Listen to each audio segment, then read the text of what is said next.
Hey yo, what's going on? What's going on? Yes, we back for week 2 of the book listening and comment sessions with the book titled 10,000 Hours with a Rich Menace by Jahquel J. Last week we did chapters 1 through 3. I said episodes. I'm still thinking I was reviewing shows. Good morning, boo. How you doing, Casey? How you doing? What's up? Happy Sunday. I know, but early today, right? But we do a start of chapter 4 today, and continue on how long it takes. So we will stop around 1 o'clock because I gotta work at 2, so we'll stop around 1. So we'll see how that goes and whatnot. So what it is, if y'all missed last week, we just gonna be listening to the chapters, and every point then I might pause it and give my comment of what I'm hearing. And that's that. If you want to say something based on what you hear to, put it in the chat, and then I could respond to that when I pause the thing. I won't pause it too much because I want us to listen to it, but this is what it is. So it's like a Sunday morning. I'm behind the screen. You will not see me. So it's just audio only. And it's basically just chit chat. You could just listen. You can clean. You can cook. You do whatever you want to do this Sunday morning while you listen to a book. And it's good so far. It's really good so far. We did the first 2 chapters. I'll put the link to the last week on this chat. So if you want to watch last week, you can copy and paste and listen to that after this. But next Sunday, I have to go to my mother's apartment viewing appointment. So what I'm going to do is that instead of doing this next Sunday, I will do this next this coming Saturday. And I will do a Saturday morning. So it can make up for the Sunday that I will not be here for. So that's that. let's get into it because I'm ready to hear. Because I was like, oh my gosh, I can't wait till Sunday so I can listen to the rest with y'all. Because I didn't listen to it yet. So this is my first time, just like everybody else, listen to the chapters. All right, so we start with chapter 4, called Menace. All right. And don't forget, if y'all want to chat, you just feel free to chat in the comment section based on what you hear. All right, let's go. 4. Menace. I called and double-checked that the pasta's made from scratch. You hate that boxed mess, and I would rather know before you try and throw somebody through the window, Jeffy informed me, never looking up from her iPad. I pulled my eyes away from the window, wondering if she slept with that damn iPad. It was never away from her. Whenever you saw Jeffy, just know you saw that iPad right with her. Duke, my armed guard and driver, looked into the rearview and nodded before he got out. In the back of my Rizvani Vengeance, I was untouchable. It wasn't only bulletproof, the shit had a military armored package on it.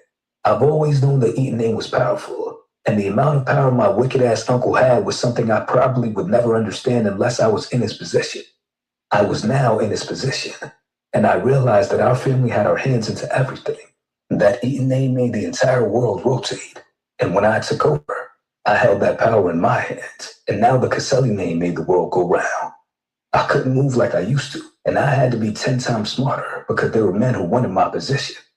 Weirdos probably woke up thinking of the day that they could take out Menace Caselli.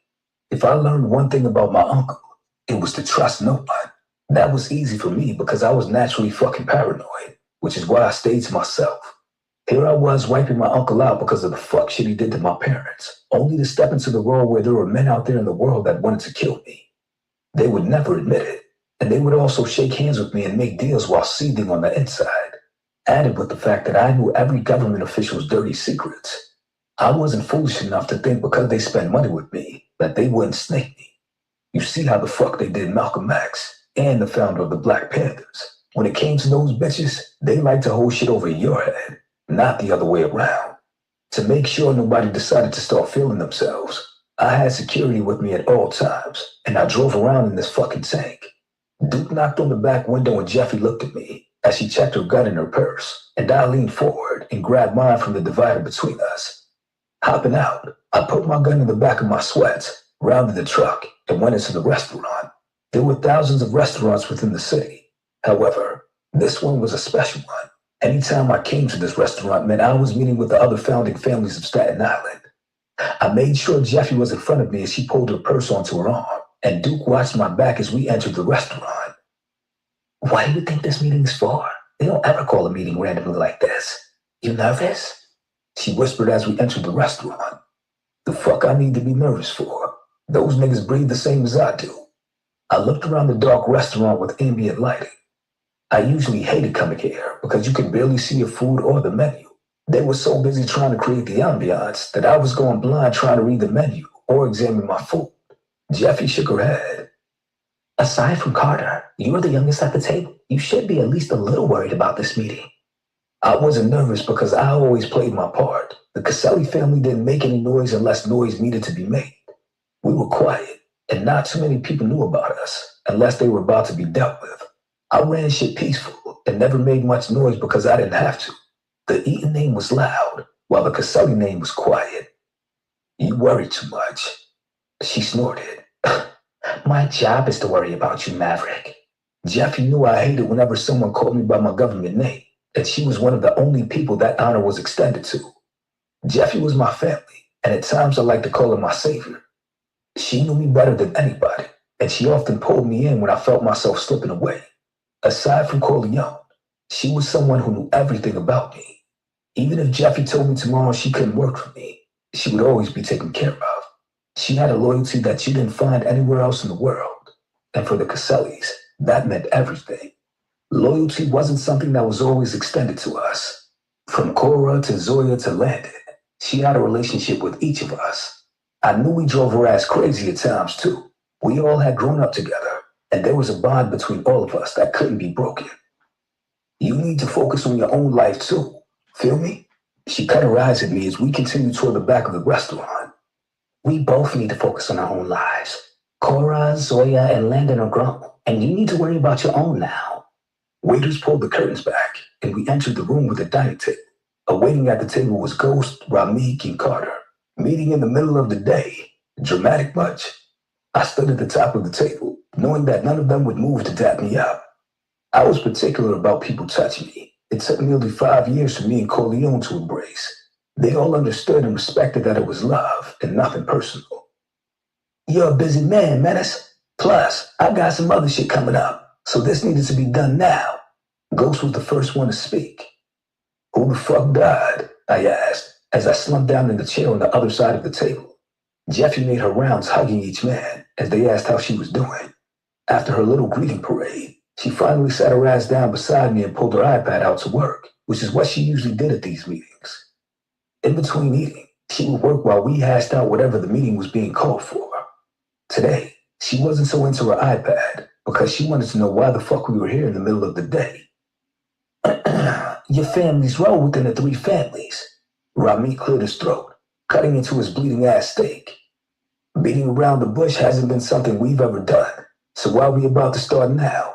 I questioned, sitting up in the chair, snatching the menu from the waiter. I always knew what I wanted before I came to a restaurant, even though I didn't eat out much and had a chef at home that would prepare me whatever I wanted. I couldn't focus on the menu because I wanted to know the true reason for this meeting and why the fuck they wanted to talk about the Caselli's role within the 3 families. You right, Ghost cleared his throat, taking back his drink before looking at me. When you came to us about the problem you had with your uncle, we gave you the approval to proceed and take his role within the 3 families. And for that, you always had my respect and loyalty. There's nothing that you can't ask for when it comes to me. Have I not been loyal to each of you niggas? Carter nodded. You already know. Ramik finished chewing his food before he spoke. You have. However, you're a man that always holds up his end of the bargain, and you haven't. The fuck is he talking about, Ghost? I turned my attention to Ghost, who sat at the head of the table, looking between me and Ramik. You've been able to step into your uncle's role, even changing the family's name. The one thing we asked was that you take on a wife and produce an heir, which you haven't done. Fuck, I grumbled under my breath. Yeah, fuck, Carter mocked, clearly tickled that it wasn't him up on the chopping block this meeting. You wiped your family out, Menace. While I respect and support your reasons, because my daughter Sky was impacted by the sick shit that your uncle has done. You gave your word, and now it's time for you to stand on it. You need an heir and a wife. I don't care the order. His ass needs a wife, someone to calm his ass down. Free is my voice of reason, the calm within my storm. Rami took back his drink and nodded his head.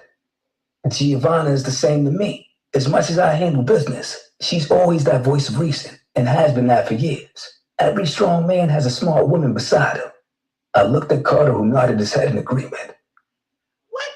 So, basically, he did all that, but they tell him he still need a wife and an heir to his throne. But I said, what for? Because at the end of the day, if something really go down, they gonna go after that person. That's how you can hurt them the most. So what? You want to do the wife and heir, so if thing goes left, you can go talk to them? Boy, bye. Why? As long as I can handle business, why do I need to all that? But we'll see.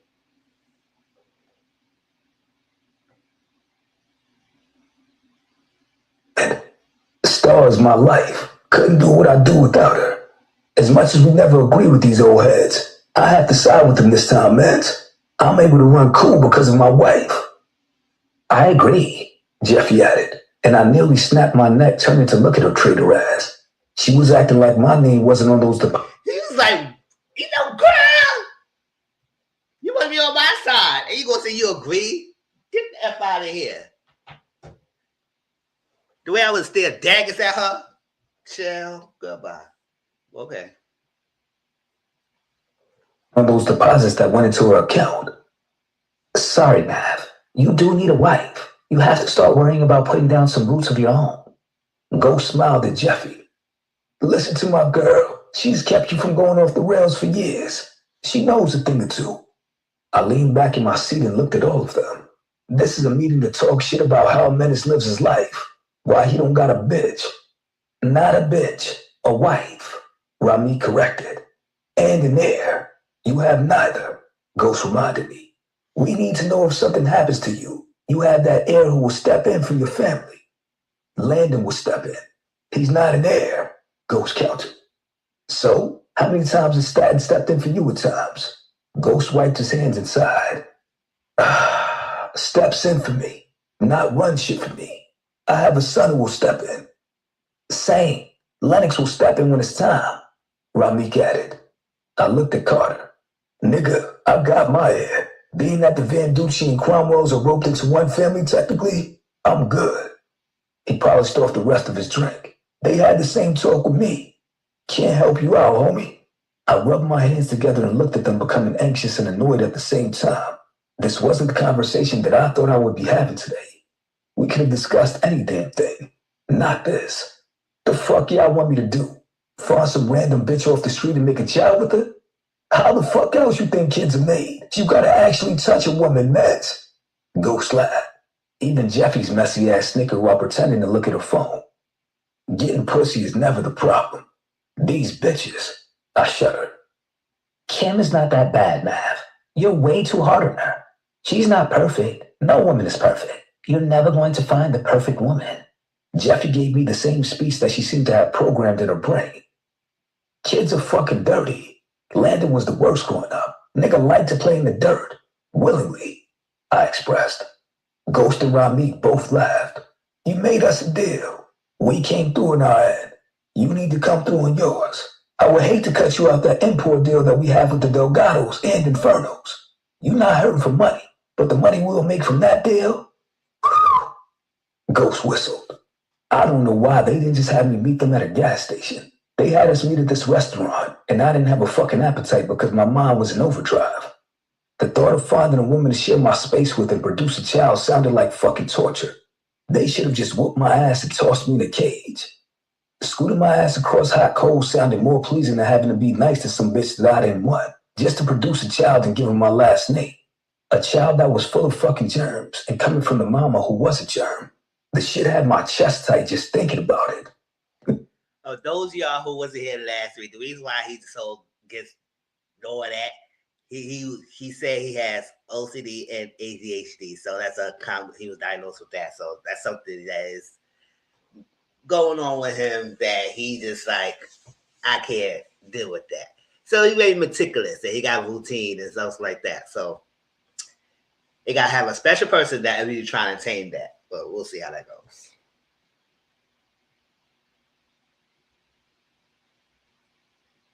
Menace, you alright? Jeffy had the nerve to ask. She looked at me picking on the skin on my thumb, and I stopped and focused my attention back to the three dickwads who decided to ruin my life this afternoon. Yeah. Kim isn't that bad, and she would make a good wife for you. I looked at Jeffy like she had spit in my face. Wow, now I have to tell Corleone that you doing that shit now? Why you put me in that awkward situation, Jeff? She rolled her eyes. Kim is very nice, and she actually put up with you. Came when you called. I would say she would make a great wife and mother. And I would say sleeping with dolphins is also safe, Jeffy. Ghost chuckled. My daughter swam with dolphins. They had a ball.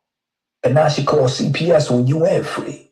I pointed across the table, snatching my phone up because I was ready to go. Men, don't risk being put out of this deal. Get married and produce an heir, or step away as the third family. I heard one of them call behind me. My name was powerful, and I had connections all over the world.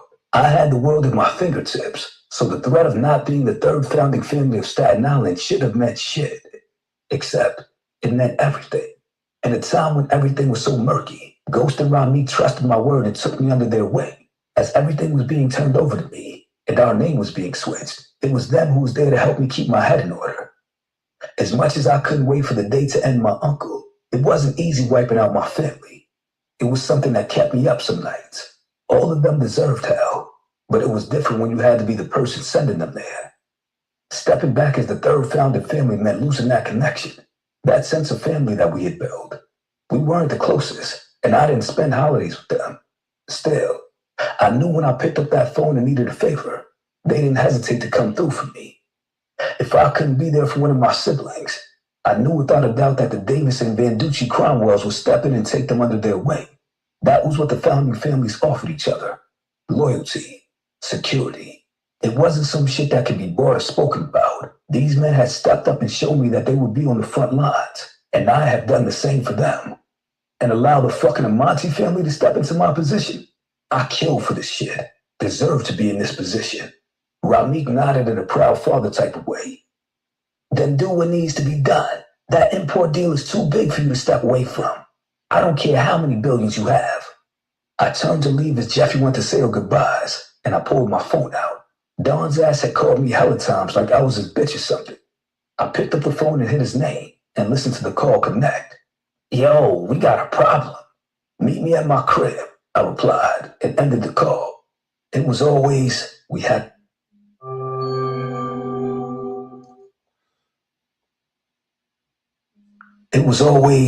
had a fucking problem. And never, Menace, we got you a gift for being great. Jeffy caught up to me, and I made sure she was in front of me as I held the door open for her, then walked around and hopped in the back. Take me to the crib, D. Got it, boss. I pulled my phone out of my pocket as I scrolled the case house request while picking with my skin. Stop doing that. We'll figure it out. I don't remember him saying you had to marry some bitch and get her pregnant. Jeffy snorted as she laughed. We don't need to focus on that right this second. I think the guys just want to see some progress that it is happening. They don't expect you to fall in love, get married, and have an heir all at the same time. I denied a request for one of our case house girls and then closed out the app, putting my head back to enjoy the rest of my ride back to my house. It was rare that I left my house for anything. My crib was designed so I never had to leave that bitch. The only time I left the crib was to leave the country, and that was to make money. I spent most of my time alone, aside from when Jeffy was around. How the fuck was I supposed to open my heart and allow someone in? Shit sounded impossible. Kim was good because she knew how to open her mouth to suck dick and her legs to take it. After that, I usually sent her on the way because she got on my nerves. Whenever I was around Kim, I felt overstimulated, from how much perfume she used to her nails clacking on her phone when she would send a text message. Not to mention the bitch kept the typing sound on her phone.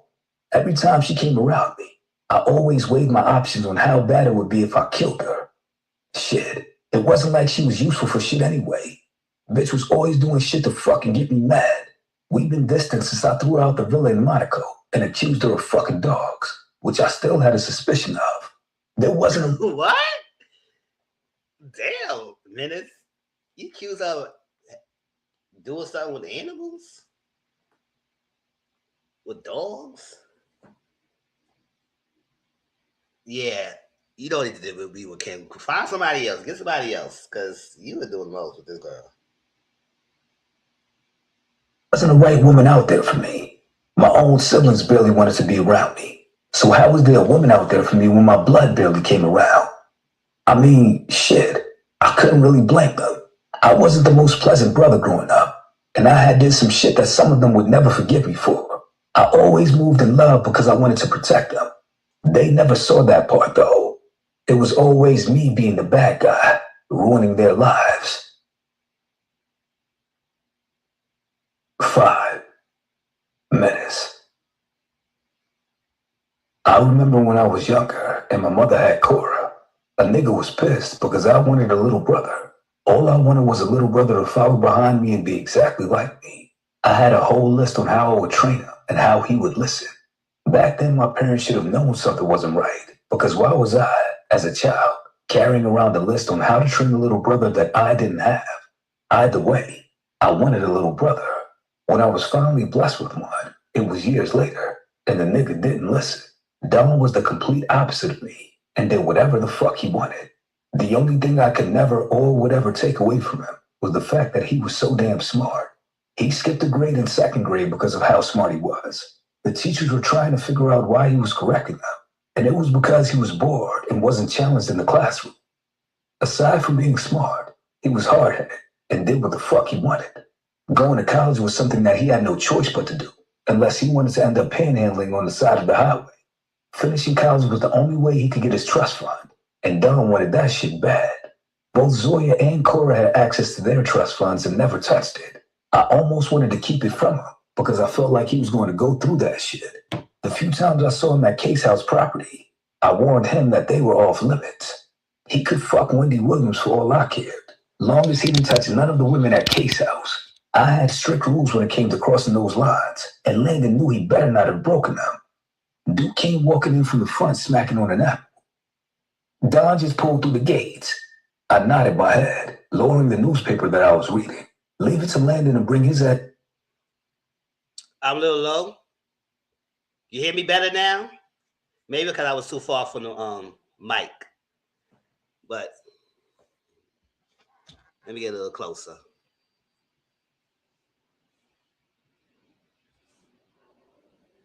All right, I'll try to be closer to the mic and be louder.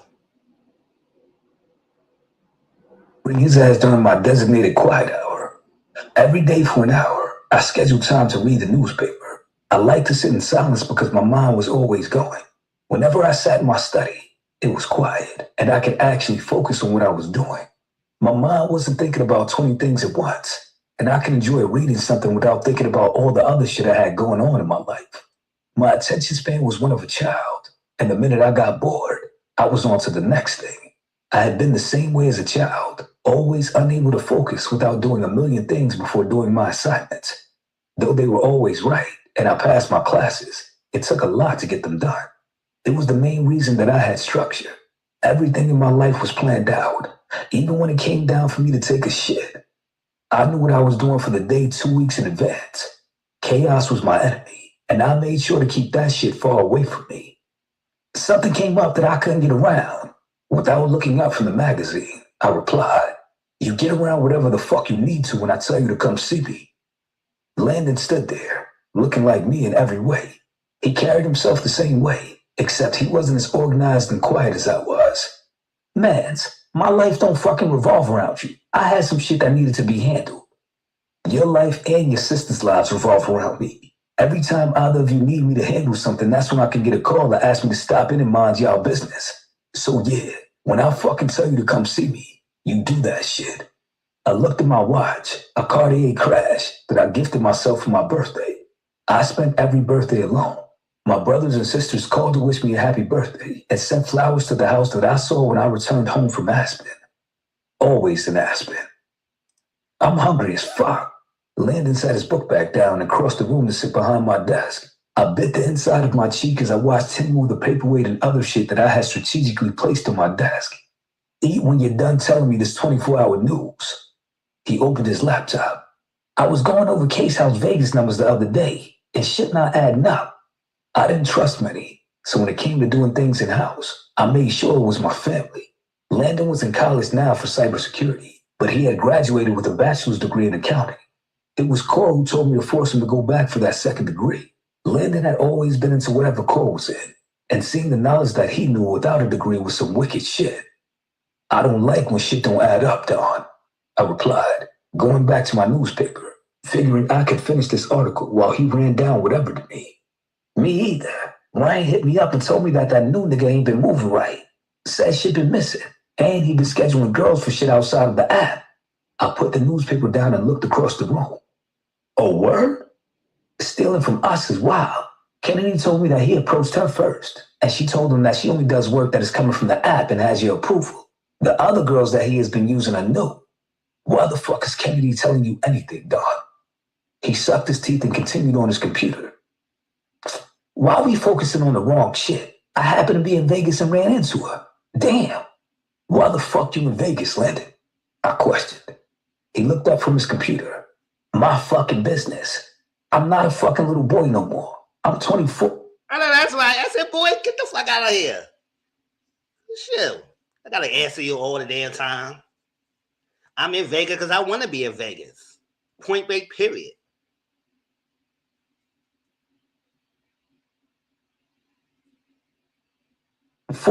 And don't need you worried about why I'm somewhere. I ran into Kennedy, we went to dinner, and I sent her on the way. She was out there with the girls, and I was out there with the shorty I'm messing with, and had time to go and have dinner with another woman. Lie to me again. Landon bit back his remark and then looked at me. I know because you don't have shit else to do but schedule nap times and shit, that worrying about what me, Zoya, and Cora are doing is the only entertainment that you have.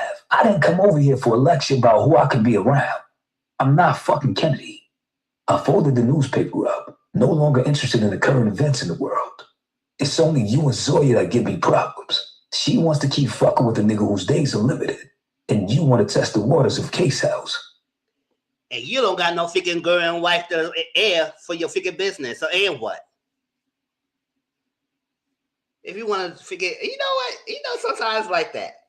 When you want to, if you took the responsibility to step up and take care of your siblings like that, you start getting a little judgmental, try to throw things back in their face, but then you don't look into your own damn self.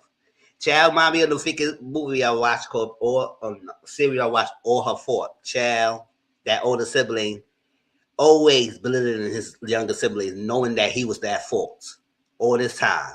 Mm-hmm.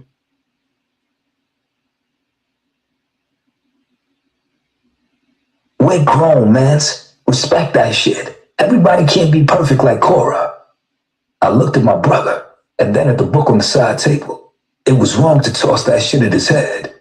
Yeah, it was wrong to throw things at him. Cora knows that I do everything in her best interest. Wherever I ever steered her wrong, it's you and Zoe's ass that need to understand the same thing, and it will be peaceful around here. This is why you spend holidays alone. He mumbled as he continued to type on his computer, and I looked at my watch. Oops. They want to be around you. So maybe you just calm down a little bit. Maybe they be around you. You spend the holidays alone. Aww.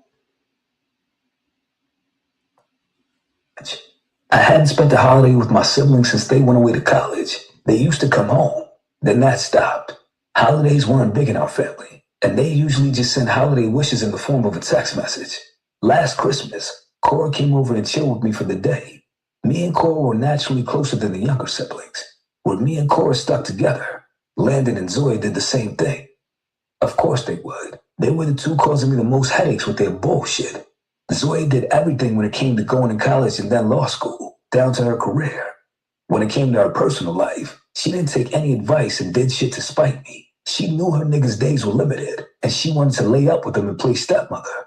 Zoe's ass loved to shop, so I knew her ass had some designer black outfit to wear when they lowered that nigga in the ground. Like I was saying, Don snapped his fingers, getting my attention, because I was focused on something else. These new bitches and that new nigga that Ryan put on been stealing. Landon mocked, trying to figure out where my head was at. I could overlook a lot of shit, except stealing from me. I was very generous with my team, and they knew as long as I was eating, they would be too. When I took over Case House, my uncle had them eating scraps. He was always deducting money from them for some stupid ass reason. The houses that we owned for Case House, he had them paying him rent, as if they lived there. The houses were only used when clients didn't want to go to their own hotels. We never allowed the girls to go to a client's personal home. It was either one of our homes, where there was security and privacy, or they would use a hotel, where security and privacy was also an option. There was never a reason for anybody to steal from me, not when I would give the shirt off my back for my girls. I would do anything for them because of their loyalty and how they made sure Case House remained the best. The reason I was so passionate about Case House was because my father was. Aside from his kids and wife, his love was Case House and making it what it was until my uncle stepped in. That nigga turned it from high-class escorts to a damn brothel. No health care for the women, paying them whatever he wanted, and the condition of the houses were deplorable. I remember visiting the first house after everything was transferred to me, and I made one of the girls go to the nearest store and get cleaning supplies. I cleaned that bitch from top to bottom. Cleaning calmed me and centered me. In that moment, I needed to be centered because I wanted to kill my uncle for the second time, and he was already dead. I went to meet with Ryan while he's in town, and he showed me the amount of money they're making. This ain't no little shit, man. Landon looked at me. How do you want to proceed with this? What do you have? I relaxed in the chair and listened to my brother break everything down. Landon was like Cora and could find anything out with just a few strokes of a keyboard. He was a headache any other time. However, when he had a computer in front of him, it was a sense of peace that I saw in him. Nigga was sending the money to his bitch, and she was sending it to a friend's account. Stevie Ray, you ain't gonna believe what the fuck I found out. What? She's related to Skylar. That's her cousin. I knew the name sounded familiar, so I went and looked her up, and she's the one that's been receiving the money into her account. I stood up and started pacing with my hands behind. Oh, yes. So Now we got the connection. Because Priscilla, that dusty ass best friend of Stevie, which I said I cannot trust that Priscilla. Something's wrong. She was taking money, getting money for some freaking sugar daddy that she said she's getting, and it was an offshore account, and she was taking that money and depositing in Stevie's Ray account and tell Stevie Ray to take some money and then give back the rest of the money. I said, girl, why you don't have your own account? And what's going on here? Something's tricky. So I think she's doing something with that money. They're going to trip her up. And they're going to get Stevie Ray involved in some way, shape, or form. And like I said, I was like, Stevie Ray, you're already involved. Because why will you be so dumb enough to have her just deposit money in your account, just deposit money in your account like that? Oh.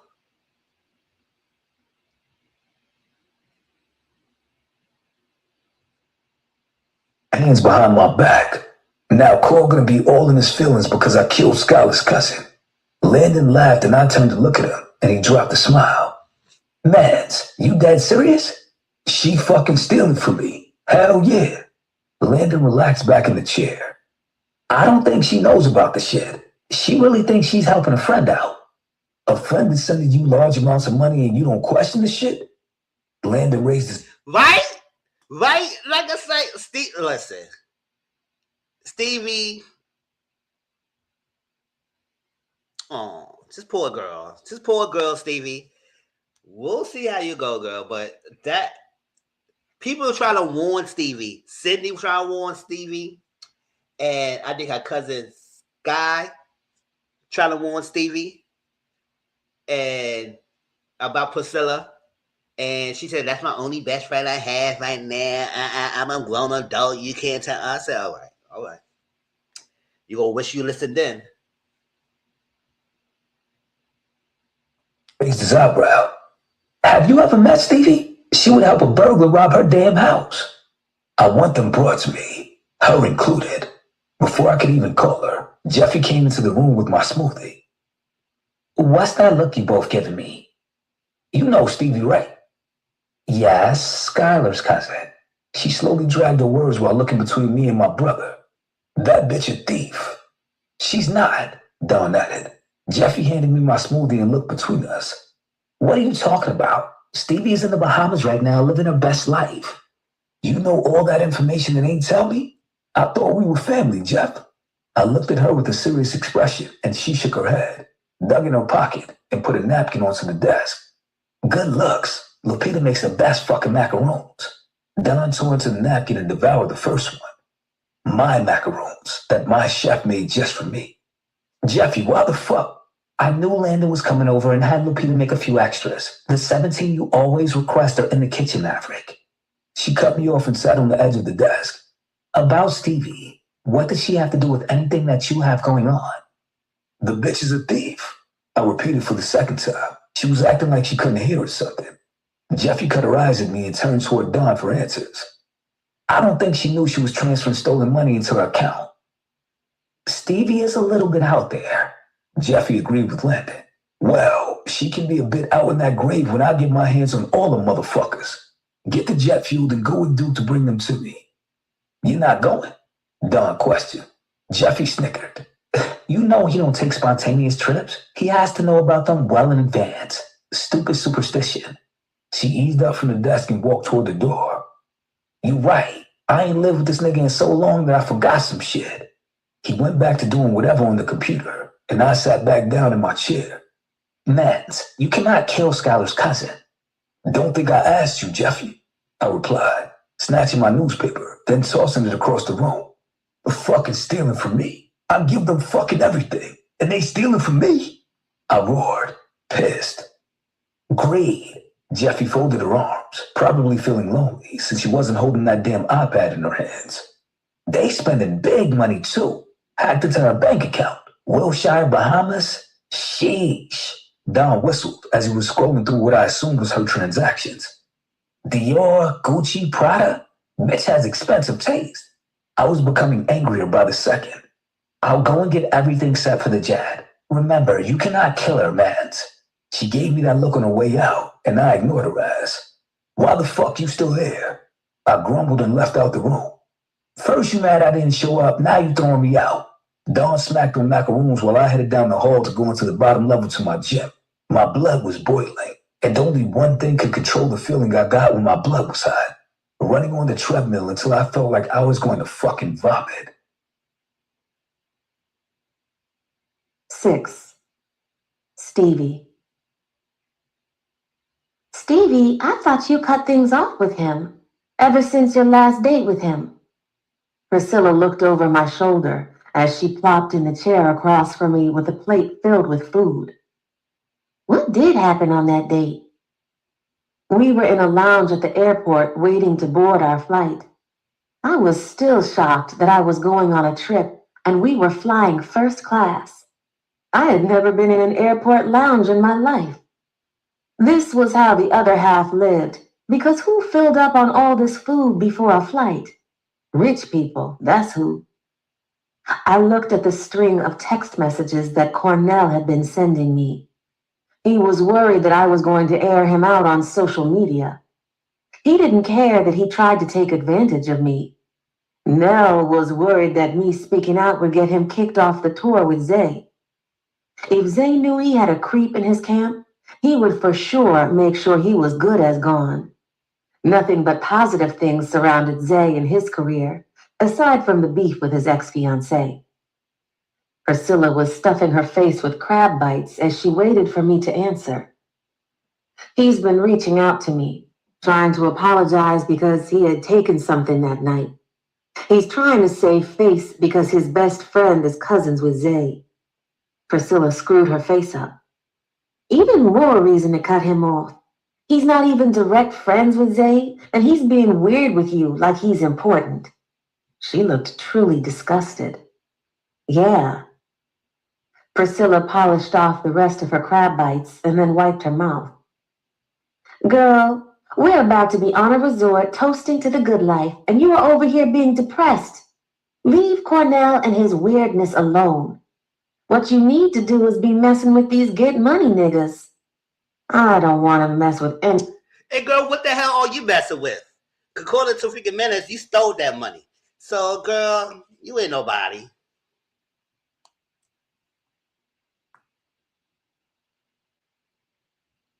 With any kind of man right now. The experience has been a 0 out of 10 starts. Priscilla checked her phone. You just haven't met the right one.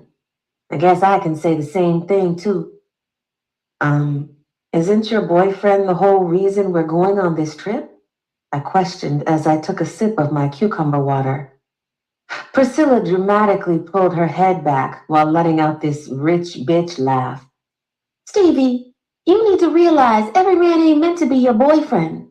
I play the game like these men play it, and he probably has other hoes. He's gonna fly in, so I may be with him too. I didn't care if she told me she was going to swim with the pigs. As long as I had a drink, my current read of the month, and sun, I didn't care what Priscilla did with her time. As we recalled... Oh, you all better care. You all better care. That freaking money you spending up, you all better care sooner or later. But all right, girl, you could join your little latte, you could join your little margaritas, you could join your little mimosas in the sun, in the beach. Go ahead, enjoy it. Join, girl.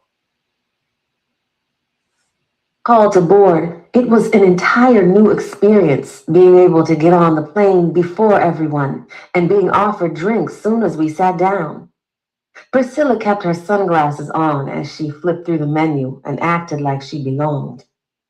It was hard for me to act like I belonged because I didn't belong here. First class was a dream to me, something I had never experienced. This was all new to me, so I was taking everything in while recording and sending it to Skylar. Her dry responses told me that she was still pissed that I went on the trip.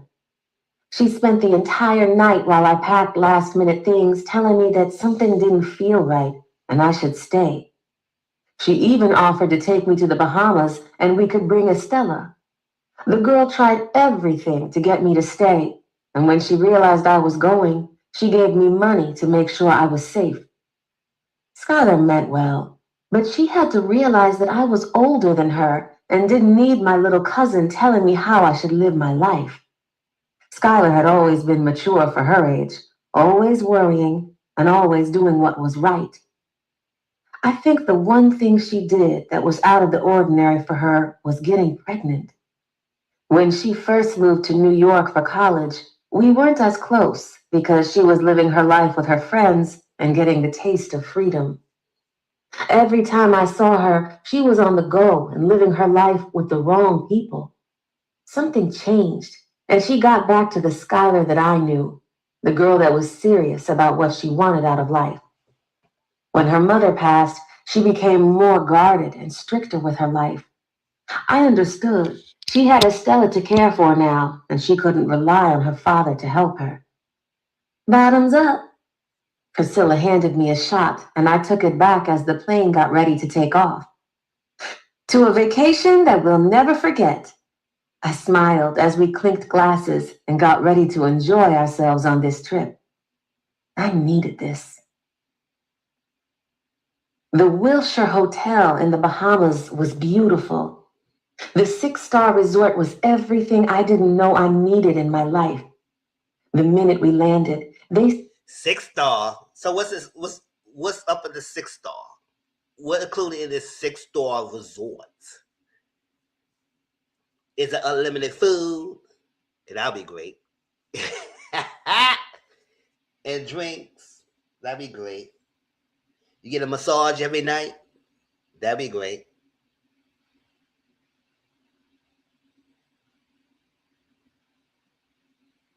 They sent a tinted, air-conditioned SUV to the airport that whisked us to the hotel. We were able to check in at a private counter where they handed us champagne and snacks while they got everything squared away. The night before, Priscilla had transferred money into my account, so we used my card to place a hold on our accommodations while we were here. I didn't care because the $40,000 she had sent to me was more than enough to cover us for this week. We had been here for 2 days, and I had only had breakfast with Priscilla. I know I said I was good with having a book and sun, but I wanted some girl talk too. She only spent the night in our suite the first night, and this morning she came strolling in the suite looking like someone nailed her to the cross. Her hair was all over her head and... Because she had 304. Maybe she had 304. You don't know, the Bahamas 304 around here. Girl, what you doing? Who you sticking at? Who you messing with? Okay, you know, you gotta be careful with the 304s.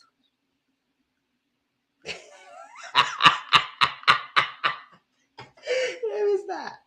There is that. And makeup smeared. She wore the same clothes from the night before, as she smiled when she saw me at the table in the kitchen.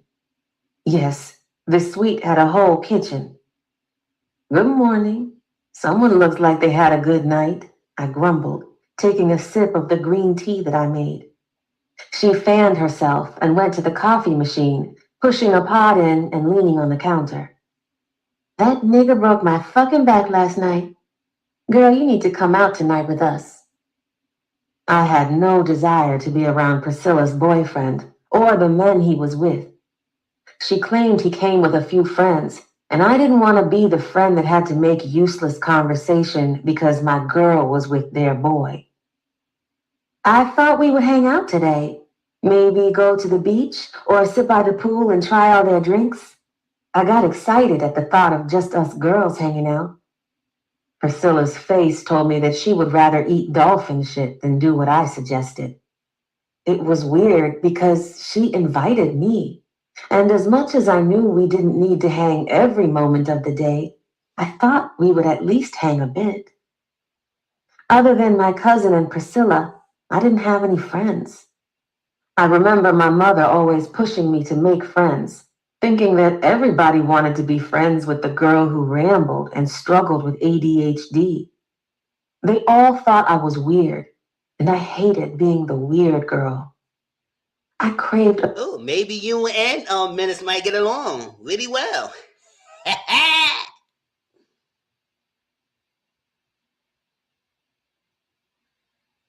A friendship outside of my cousin where I could just be Stevie.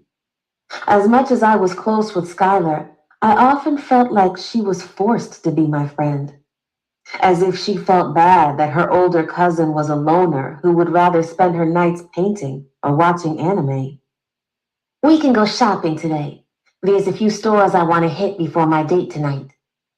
Oh, Stevie, I will cover anything that you want.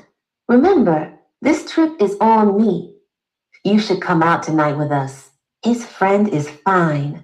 Finer than... So she gonna be a 304 like you? No, thank you. I like Priscilla. Than him. She winked, as if that would seal the deal for me. I wanted nothing to do with a fine friend, or any man for that matter. I actually have plans tonight, I lied. While Priscilla was out being slutted out, I was going to fill that huge tub with bubbles, listen to my favorite playlist, and relax while watching an Adam Sandler movie, my comfort movies.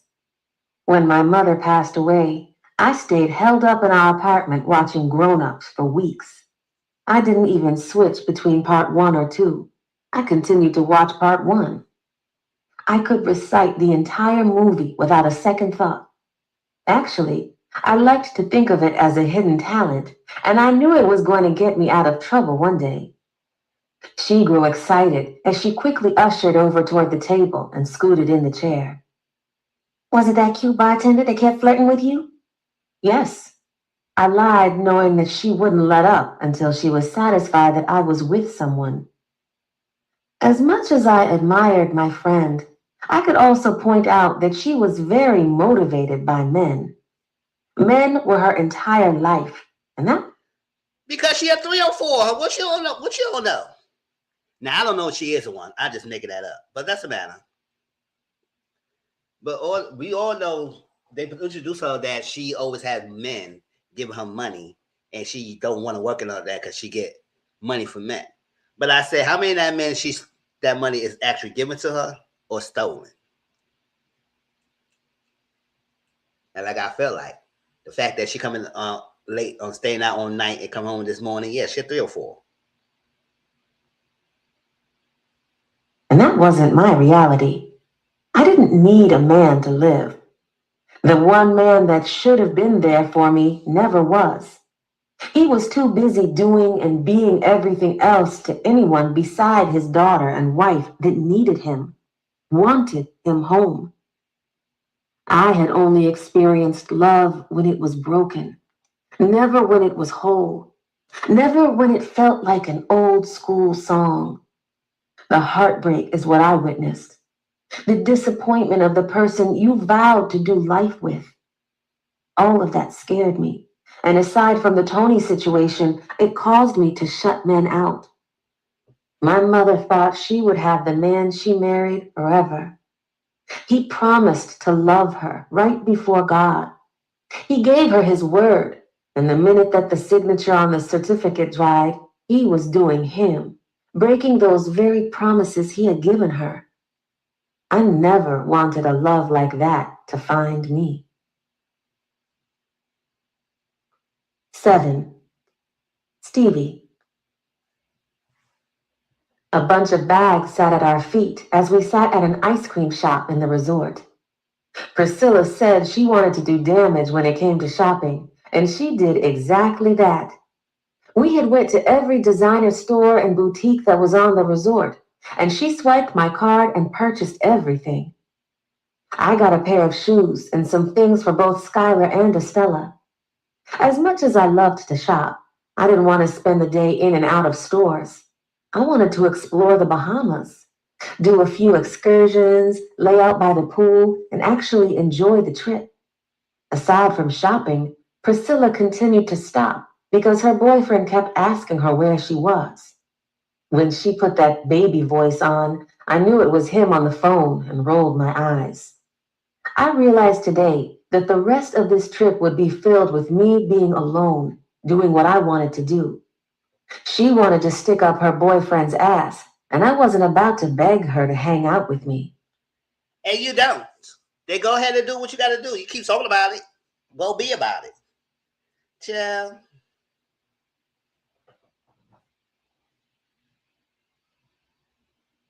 And why she don't have her own card? Yeah, we know.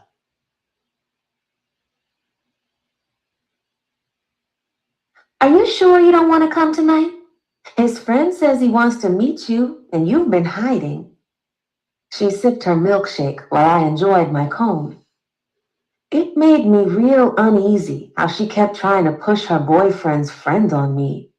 Every time he called, she would ask me if I was sure, as if I didn't make it clear multiple times that I didn't want to hang with them. Priscilla vouching for them meant nothing to me. She switched men like wigs. So did she really know any of these men well? Exactly. I have my own plans, remember?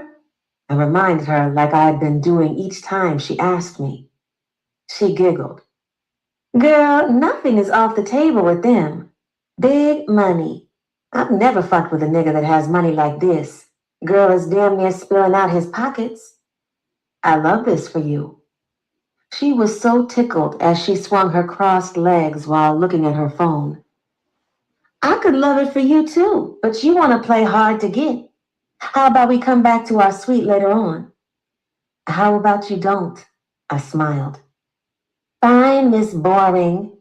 How do you expect to ever find a boyfriend if you never open yourself up to being loved? You think a man that's not even your boyfriend and his friends is where I'm going to find love? Her phone chimed and she jumped up. Yeah, you say you got some nerves about love. Girl, you ain't no love your damn self. So what you talking about? Or you love it about the act of money. Or started that off. But girl, you don't know nothing about love. You try to preach me about something. Ugh. And who is this friend? Describe this friend you keep talking about.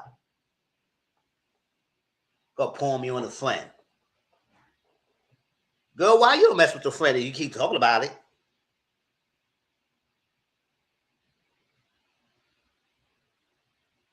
Oh, we need to be getting back to the suite. He told me what time he's coming to get me. My baby is taking me to an exclusive restaurant on the resort. Fancy, I muttered, as I helped her collect all the bags so we could make the trek back to our suite. The suite was nice and quiet now that Priscilla was gone. Between the music, the chatter with her other friends on FaceTime, and trying on a dozen outfits before settling on one that looked like it needed more material, she was finally gone. Of course, she couldn't leave until she asked me if I was sure I didn't want to go.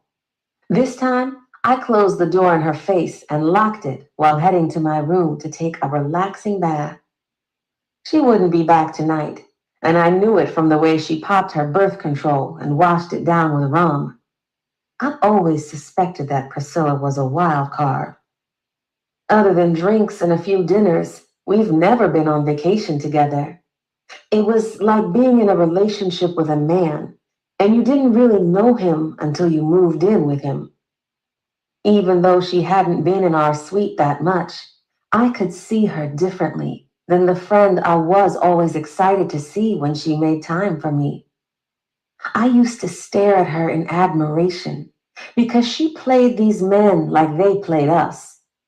That admiration was slowly fading away, and I was seeing her as thirsty and money hungry. All that man had to do was call, and she was breaking her leg to go run to be with him. That was pretty far from. I mean, is she playing the men?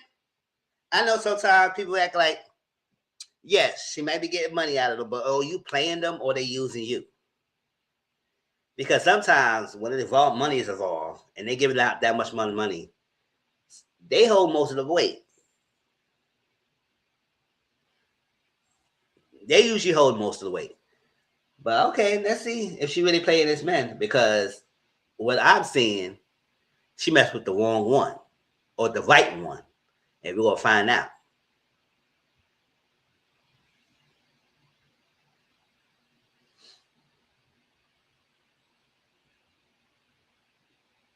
from being cool, calm, and collective.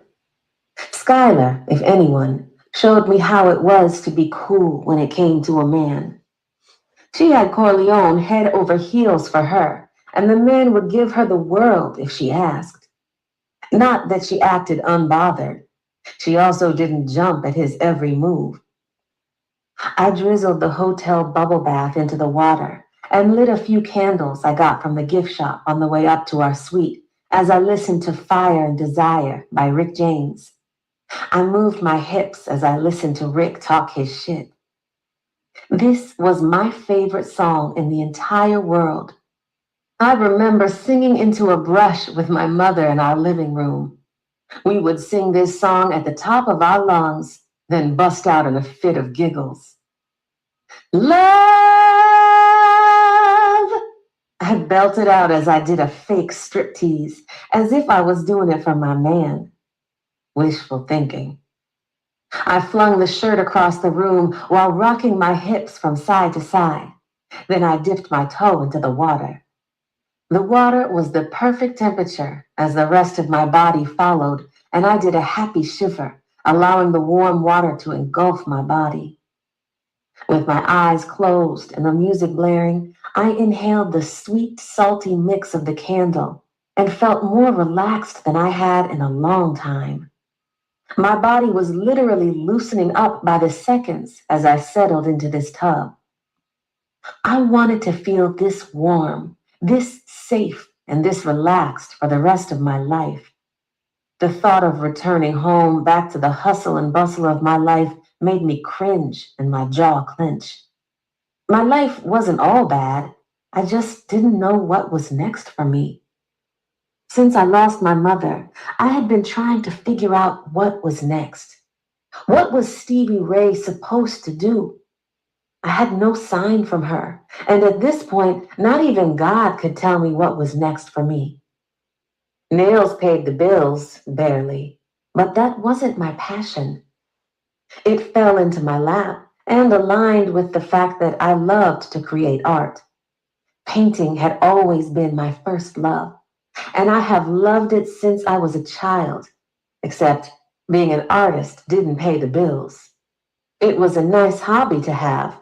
However, I couldn't feed myself on it, especially since I could never finish a piece.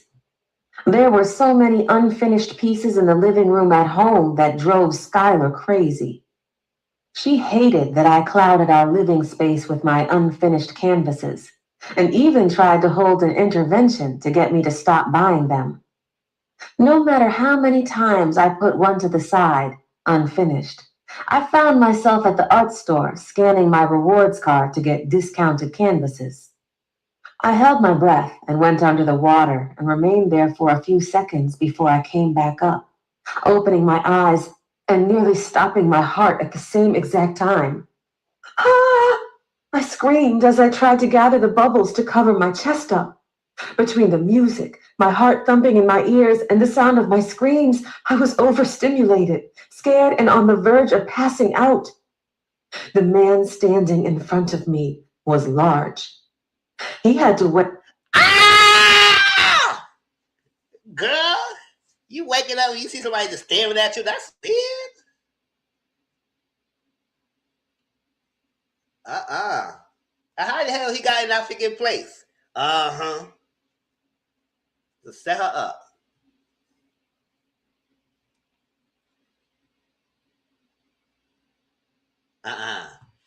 I cannot trust that news. You gonna be standing there with me when I'm in my freaking tub, and you wanna say a people word, just staring?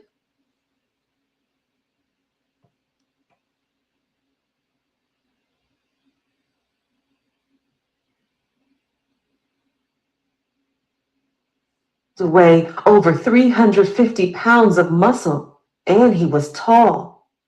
Even though I was sitting in the tub, I'm sure if I stood next to him, he would tower over me.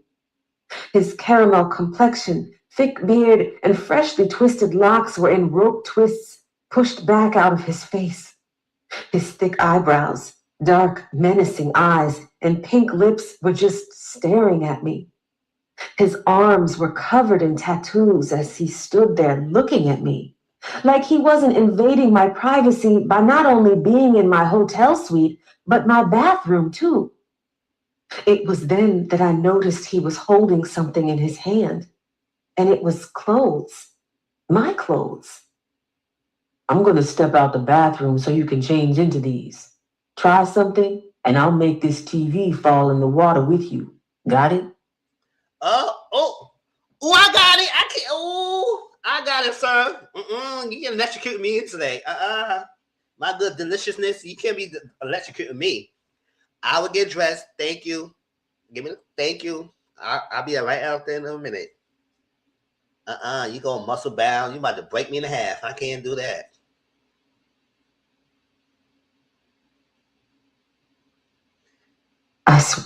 Right, got it. Exactly. Joe. The way it is. Already naked as it is, you did not electrocute me today. I would thank you. I would get dressed real quick, fast, in a hurry. 2.5 seconds. Followed a huge lump that was in my throat and slowly gnawed at my head. My hands were shaking and my chest was tight. Sir? He paused his stride and looked at me. Right? She got to describe him. I said, oh, you fantasizing? You were fantasizing, I said, fuck all that. I don't care how good he looked. I said, you're not going to threaten me to kill me in here. And you were staring at me too?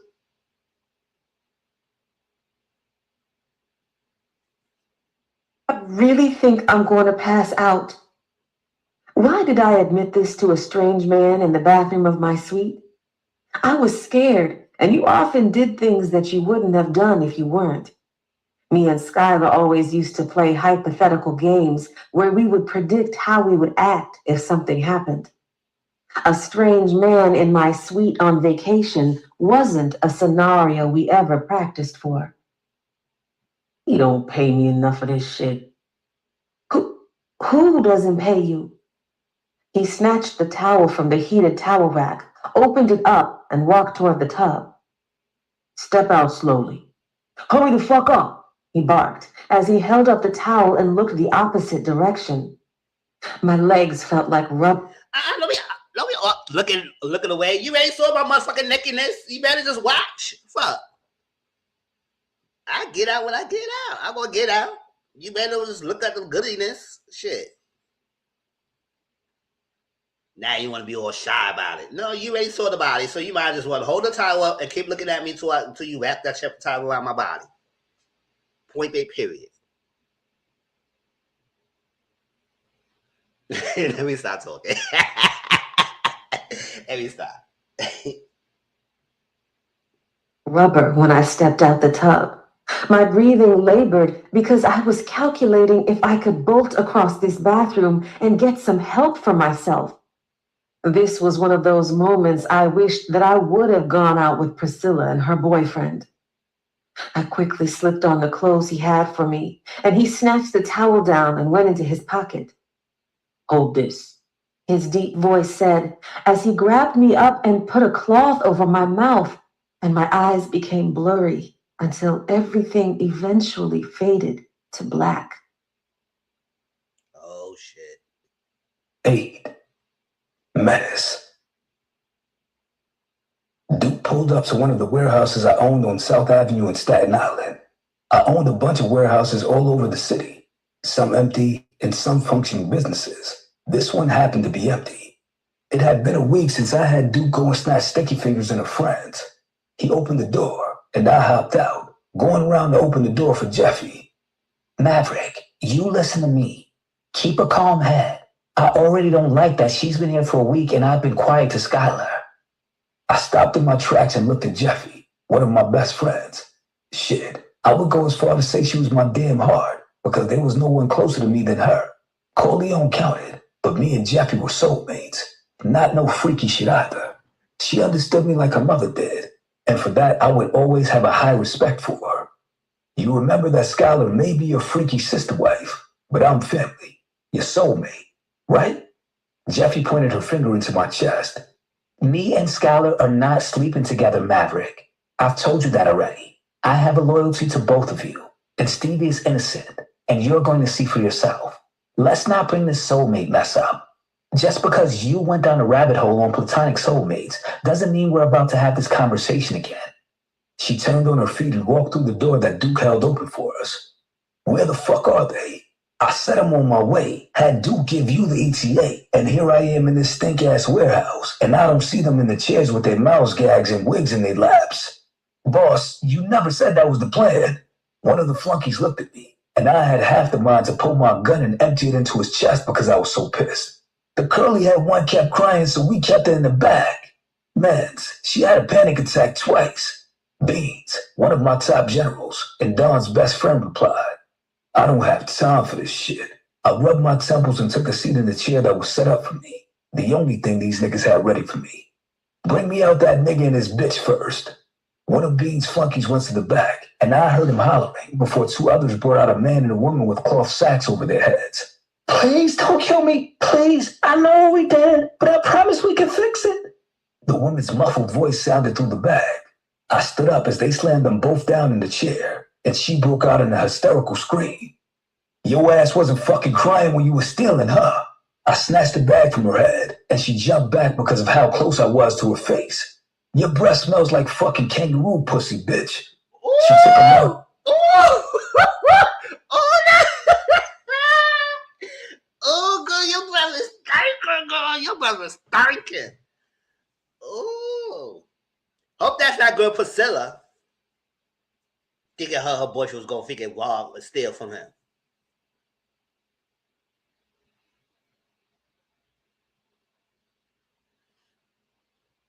Took a large gulp and closed her mouth as her body shook and she tried to calm herself. I haven't been able to brush my teeth or shower.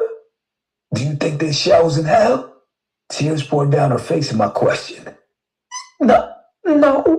She tried to get out, and it came out all chopped and screwed because she was bawling. Then why the fuck do you think you're getting a shower and pillow service in my hell? The whimpering from her was driving me fucking crazy. I didn't bother to snatch the cloth bag off homie's face. I swung my arm back and sent it crashing into his face. The blow from my head knocked his ass and the chair to the floor as he howled. I don't know how it was possible for Shorty to have even more tears, but she was a blubbering mess. We couldn't understand what the hell she was over there crying about because she was a fucking mess. Speak with your mouth and make sure I understand everything you're saying, because I'll pull every tooth out your mouth with twine around each tooth in that metal door over there. I snarled while staring in her face. She took a deep breath and tried to contain herself as best as she could, while her boyfriend was on the floor howling. My friend, she was with us and she is single. You can have her. You steal from me. I know you didn't. See, you know what?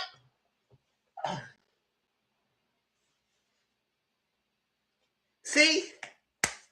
She gonna let her friend out and say, oh, my friend's single, you gonna have her. So you gonna try to negotiate her in your behalf? Use her as collateral so you get out of the danger you put. Oh my gosh. And see, Stevie, this is exactly why your freaking cousin and your freaking boss at the job was telling you about. And this is the facility talking about, which I'm thinking is her. She ratted you out and said, oh, my friend is single, you gonna have her.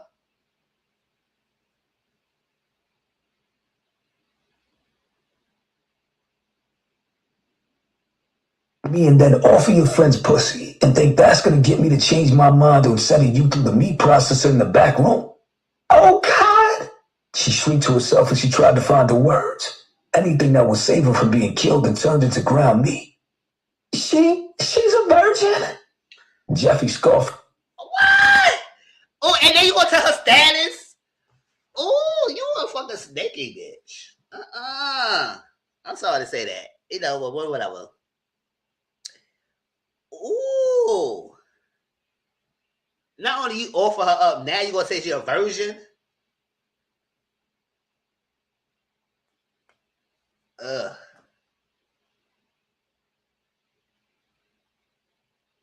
Go from behind me. Oh, word? She must have thought her friend's virgin status was going to save her. I mean, I was intrigued because she was untouched. Nobody had soiled her, which meant she was clean. Squeak. Oh, child. Just like a man, huh?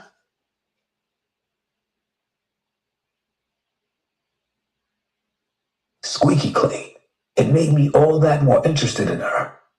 Yes, you can take her as your wife or whatever. She's always complaining about not finding the right guy. I motioned for them to pick up homie while he was still over there moaning in pain while choking on his blood. When they snatched the bag from his head, his entire jaw was out of place. The bottom half was more... Right? That fucking dusty trick. Oh.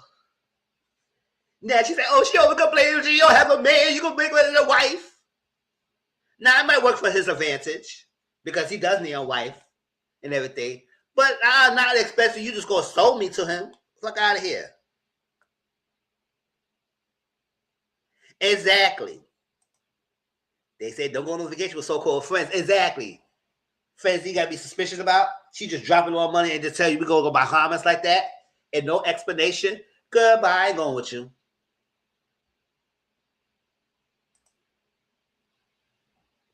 And now you on a freaking vacation for hell. And now because I believe his brother or whoever it is went to get Stevie. Now she's on her way there. Wow, this freaking dusty ass friend is selling her out. Ugh. Was more to the left than the top. So, this is the nigga with the bigger dick than mine, huh? He was trying to say something, and I couldn't make out what he said. So I kicked his ass in the chest with my sneaker, sending him back onto the floor, squealing in pain. Like they had done seconds before. They lifted him back up. I didn't know, man, he stuttered, speaking out the side of his mouth, while I looked over at his girlfriend who was staring at him horrified. He got a big dick. She looked at me as if she didn't know if she could answer the question or not. Yeah. Big enough for you to die over, right? No. Right? Just go just tell her, oh, she a virgin. She did that. I said, bitch. You try to be a scaredy pimp or something like, what the hell is this?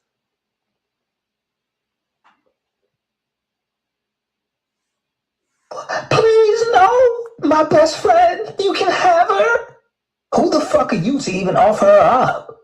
Jeffy's voice floated through the warehouse as she stood with her arms folded, truly disgusted with the woman's actions. Her actions were disgusting. However, she had me intrigued with her best friend. Bring her ass out. Beans went to the back and was gone for a few seconds before he nicely walked the woman out. She wore a bag over her head as she spoke to him. Thank you so much for not putting them on me this time. Last time it dug into my skin. Her voice was low and sweet.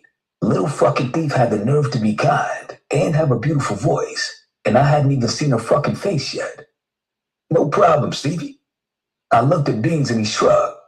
She's nice. Not like this bitch who spit in my fucking face. He kicked the other shorty's chair and she yelped. Priscilla, are you alright? I asked him about you. She asked about her friend, clearly worried about her well-being, not knowing her friend offered up her virginity on a silver. Yeah, Stevie, that's your 34. You always freaking care for the freaking messed up people. Wrong you and you still care for them. Mm-hmm. Now, hope she realize. Well, she don't know that her friends sold her out, but I hope she find out sooner or later and see how nice she still gonna be. But then again, she probably still be nice. Silver platter. Beans carefully sat her down into the chair, and she sat there with her hands folded like she was waiting to be interviewed for a job. He looked at me, and I nodded for him to remove the bag from her face. Carefully, because clearly Beans was being nice cop, he removed the sack from her face. I couldn't even front. I didn't expect for my heart to hit the inside of my chest like it did when he removed it. Her strawberry blonde curls were flattened to her head. Thick eyebrows were perfectly arched, and her cute button nose sat right in the center of her face, making you look down to her pouty pink lips. They were dry, and she realized it because she quickly licked them as she stared at me. Freckles dusted the top of her nose and under her amber eyes. Her almond complexion had a slight tan to it. Which Ooh, you describing her like that for? Ooh, you get turned on. He getting turned on, y'all.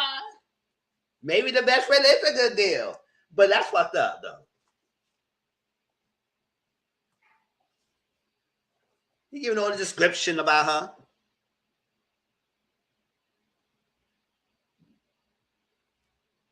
Which was to be expected since he was on a trip with my fucking money. As she sat there, her thighs filled the chair. I wasn't paying attention to her body much on the walk out here, but from the way her thighs and hips filled the chair, she was thick. Her hands unfolded, and she quickly hugged her arms, which were bare. She rubbed them as she looked away from me. Here you go, Stevie. Beans came back with a pair of glasses. He thinking about that tight. Yes, he is. He was thinking about it. He got that tight goosh.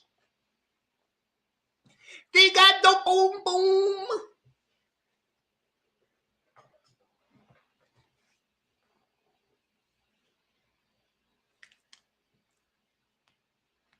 Boom boom tonight that the might not to cheat. Folk take a picture.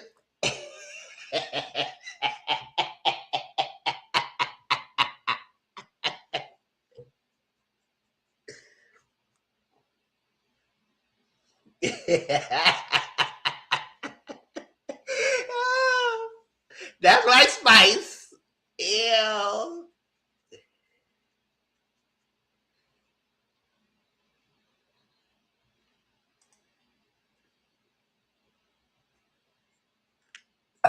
And she put the circular glasses on, and that's when my brow raised.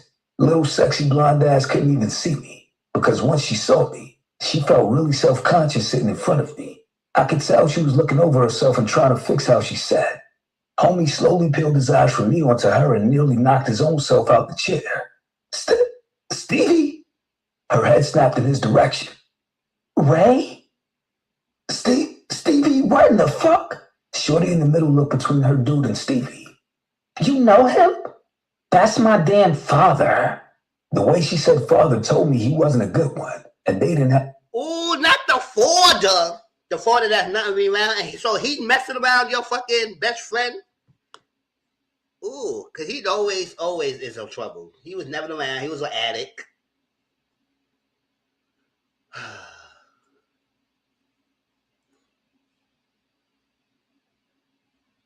We didn't have a relationship with each other. Oh, this shit interesting. I pulled my seat up, flipping it in the opposite direction and taking a seat. So, how did you meet? I rested my face in the palm of my hand as I spoke to Shorty in the middle, while she squirmed in her chair. In Vegas. Oh, when he was stealing money from me? I could hear Jeffy's heels entering the warehouse again, and Stevie looked past me. Jeffy? What is going on? Jeffy rushed over toward her side and checked her over, pissing me off. She was acting like I wasn't conducting business. Her ass was lucky that I could tell Sexy over there wasn't involved. The girl was acting like she didn't know why she was kidnapped from another country and held in a warehouse for a week. You were stealing from Case House, Stevie. I know you didn't know because you would never. But why would you trust her? Jeffy tossed, showing her disgust up close instead of across the warehouse. Stevie shook her head and quickly pushed her glasses up. I would never steal from someone. I mean, I do eat the grapes in the grocery store, but I get hungry at times, and a few grapes isn't that bad. It's the... We actually a little freaking low misdemeanor crimes. Oh, chill, poor. Bless your heart, girl. Bless your heart.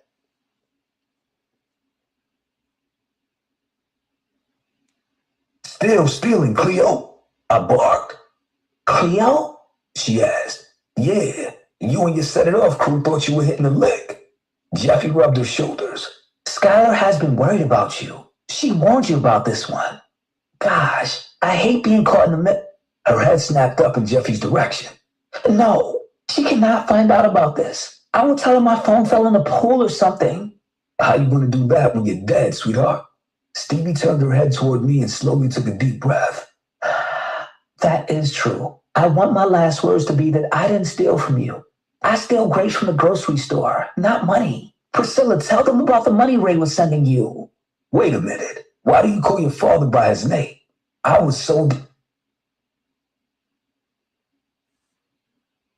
Yeah, right?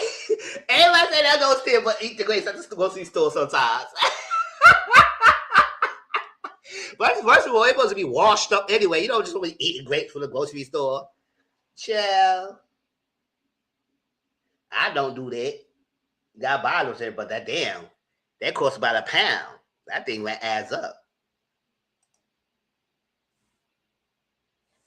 So damn interested in her little nerdy fine ass. Yo, Ray, why is C calling you by your name? He was over there in pain, trying to keep his eyes open, because that punch I delivered was going to have him in pain for the next week. Since her mother passed, she didn't want to be close. Wrong. I called you, needed you, and you weren't there. I had to bury her alone, and you showed up late to her funeral. Her voice cracked. Matter of fact, go on and kill me already so I don't have to have this conversation. Her legs started to shake as Jeffy rubbed her shoulders. No, please, don't kill me. I was bluffing. I don't want to die, Mr. Sir. Menace, I replied. Mr. Menace? She corrected herself as she looked into my eyes, pleading for me to spare her life. Something that I had already been told that I had to do because she was family. How the fuck was she family when Skylar wanted to be Miss Independent Woman, and I wanted to fuck this little quirky shorty in front of me? Menace, I corrected her again. She straightened up. I hate when people call me Steve, so I get it. Please don't kill me. I looked over at her father, and then shorty in the middle that was holding on to every word that came out of Stevie's mouth. Why are you letting people put money in your account? I have a credit union. I don't know if you know how that works, but he owns one, Stevie, Jeffy informed her. She gulped. Well, I thought it was that. I didn't know she accidentally stole from you. You don't accidentally steal from me. I guess that's true. Jeffy whispered something, and she remained quiet as I pulled my gun from behind me and shorty hollered out, I'm so sorry. I thought it was his money. You thought my money was his money, and her pussy is yours, right? I looked over at Stevie, who was confused. Your friend offered you up, said you were virgin. What? She whispered as she looked down at her hands. She was disassociating, and I never gave a fuck about what someone said or felt, but I felt something when I looked at how hurt she was. Here she was trying to get them out of trouble, and her friend offered her virginity the first second she opened her mouth. Stevie, I'm sorry. I'm not trying to die. And he fine as hell. It's not going to be bad. I looked at her and watched as Jeffy looked at me. Stop, Jeff. I didn't say nor do anything. She continued to rub her shoulders as she shot the friend a stink eye. I can cook. I can make you something good to eat. Just not that. Yes, girl, you have played your games. Good, I can cook. I can clean. I got the tight pussy. I got the new like, okay, you stop. Can you not kill me? Can you not kill me? I go buy groceries. I can do laundry. Can I just do stuff for you, please? Can I work that out? Please. Please don't kill me. I do all that. I can be a wife. I can be no kids. Come on. Just don't do it. Just don't do it, Mr. Menace. Hey, Mr. Menace, you about to have your wife. Now, even though it's a freaking agreement, but hey, you may end up liking her. She said, look, she could cook it clean. She thick on the right places, too.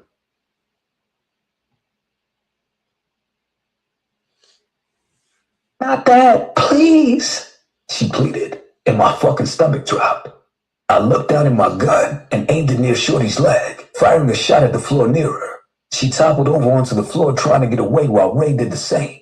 Stevie was so damn hurt that the gunshot didn't faze her. You not his wife? Trying to cook him fool. One of the flunkies chuckled, and I aimed the gun and shot him in the arm. He went from trying to clown her to holding his arm while squealing. Yup. See, motherfucker, you don't even know the power of the pussy. Like, don't try to play her. You done shut your mouth being a minion. Now, I don't know why he shot his goon, but, you know, he shot you because he probably was feeling that girl. Don't talk about her like that. Even if her life is in danger.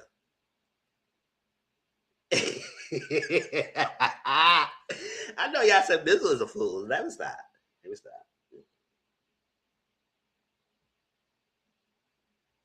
Willing out in pain from the bullet I put in his arm. I won't kill you. In exchange for? Her eyes slowly met mine. You're gonna marry me. I need a wife, and you need your life. Now, I ain't saying I was gonna do all that. I said I was gonna cook and clean. I was saying we're gonna work for you. I ain't saying I'm gonna be marrying you. But I guess, girl, you might have to do what you gotta do, girl.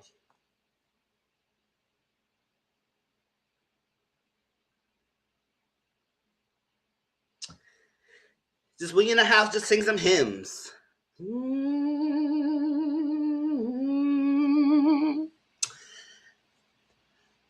I almost died being Bahamas. I met this fine man, but my best friend is dusty as fodder, stole from him. And I gotta be his wife.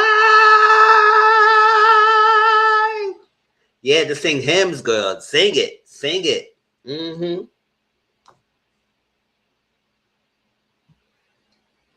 Your life saved. No. She looked at her friend and then her father. Marrying you saves them? Maybe. I don't know.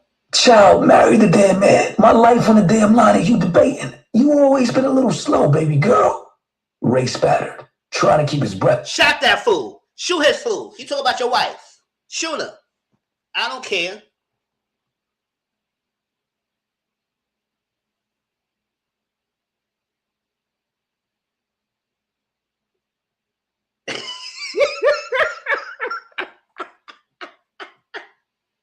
Shoot that fool. Child. Keep his breath even. The fuck you said to my wife? Ooh. I aimed my gun at his ass next. Oh, yes! I know that's right. I know that's right. You better say it. You better say it. Ew, yes. You better say it. You better claim her. Look at me pulling her off already. Look at me pulling her off already.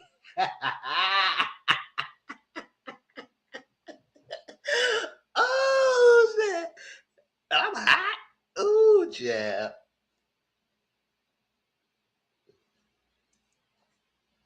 And she jumped up and out the seat, and I saw all that ass. Please don't shoot him, she pleaded with me. Despite not being close or caring for much, she cared enough to spare his life. Wifey, he stole from me. Can't let that go with a slap on the wrist. She looked at me repulsed when I called her wifey. I mean, damn, you already claiming this girl. She ain't niggly married to you yet. But you know, that's what you call them wifey before they get married as a wife. So no. But oops, right? But then I was like, damn. See, Stevie got a big heart. Cause even after he said, just marry the dead man, you'll be being a little slow. And I want to say, hubby, can you take him out for me? Thank you. He put me in this mess. Yes, I said it. He probably will do it too. Because boom boom tonight, cause you might have to chant.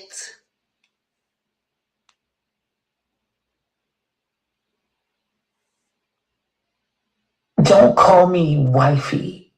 I watched as she choked the word out. I looked at her and she looked between me and them. I'll marry you if you don't kill them. Please. I really would fall apart. Stevie, she tried to sell you to the highest bidder. Jeffy reminded her. She sighed. I know, and that really sucks. They fucking stole from me. So why the fuck we discussing shit like that isn't... Well, he was talking about the friend offer her up, but he sure not hesitate to take. Exactly, he didn't hesitate to take her. He one look at her, he was hooked. See, just like a man. Just because I don't know how freaking powerful you are, you get weak.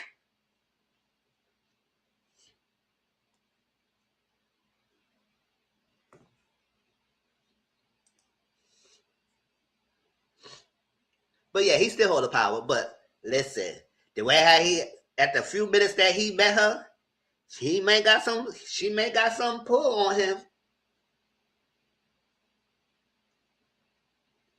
But we'll see how much of a menace he gonna be towards her, because I know he gonna make her life hell. But let's see. isn't in their immediate future. I interjected into the little powwow about what I was going to do. Jeffy nodded her head toward the exit, and I groaned, following behind her. You need a wife, and she's willing to become your wife. Is proving a point more important than being removed as the third founding family? Actually, yeah. Hell yeah. Maverick, she whispered. What the fuck you want me to do? Throw these bitches a birthday party and send them on their way? We're not talking small money, Jeff. She paused, and I could tell she was thinking. Compared to what you're worth, any amount is small money. Case Farms. Send them both to work there until we figure something else out. They work there for now to start paying back their debt. I'm with a lot of shit, but you're not about to make me into no damn slave owner. Stevie was talking to her janky-ass friend and had turned with her back facing us, and I saw her ass in those damn sweats again. Is there any more room for me in those jeans? I started singing, startling everyone in this bitch except for Duke, Beans, and Jeffy. I couldn't help but belt the words to the song out because her ass was singing the words to me. What the fuck you singing, Genuine? I said, boy, ooh. So you just bust out a song just like I told her to bust out of hymns? Okay, man, you that damn freaking gone. You should have thought that in your head, not say it out. Duke chuckled while Jeffy folded her arms. This is the solution to the problem. She gets to keep her father and that rodent alive, and you get a wife. Why are you more concerned about this than me? Because you're stubborn and will walk away as the third family because you hate being told what to do. She looked at Stevie and then back at me. I just have a feeling about this. Yo, Wonder, how bad you want to keep your friend alive? I walked back over toward them and her friend started crying on Right? For real. Any room for me in them jeans? Shut the fuck up.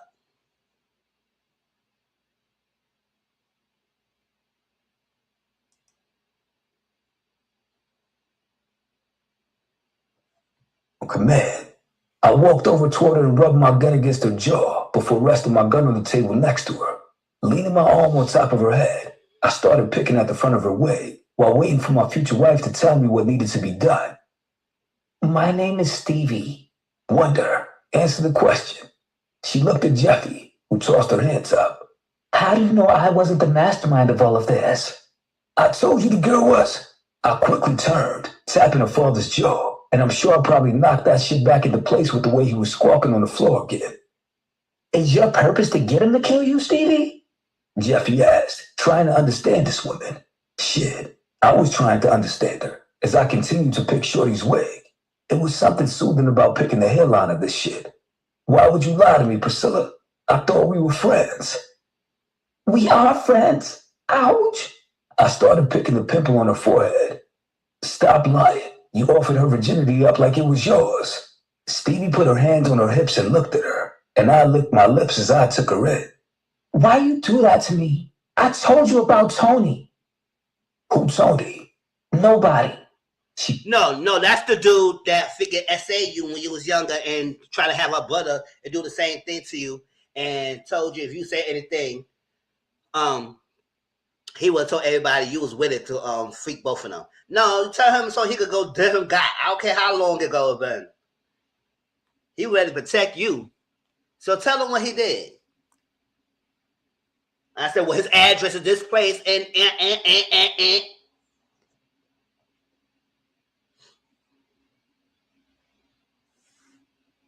She quickly shut me down. Priscilla had more tears than a newborn with the way she kept turning those shits on and off. Every time she thought she was in the clear, she would stop crying. The minute she wasn't, then she started hollering and throwing on those fake-ass tears. I'm sorry, Stevie. I thought I was gonna die. Who says you're not? I mumbled, and she tried to move her head, and I put it back into place and continued picking in her face. You stealing from me and not even investing in good skincare? Shit looked fucking gross. I would never have done that to you. I'm sorry, Stevie. That was so wrong on my end. I shouldn't have done that. Then my father? She looked on the floor at her father moaning, too scared to move because I would put my foot in his ass. Her eyes nearly bulged out. Relax. You got hella blackheads. I continued to pick in her face while she sat there uncomfortable. I didn't know that was your father. I swear. We met in Las Vegas and he was tricking. You know me, Stevie. If he got it, I'm there. Cause you're 304. Like I told y'all. Yeah. Now you about to die. If he got it, I'm dead, right? Oh God, please, please, please. She continued to beg me and Stevie, who stood there torn. If I don't marry you, they die, I wonder. She looked at Jeffy and then back at me. Skylar can't find out about this. As far as she knows, we met on vacation, and I like you.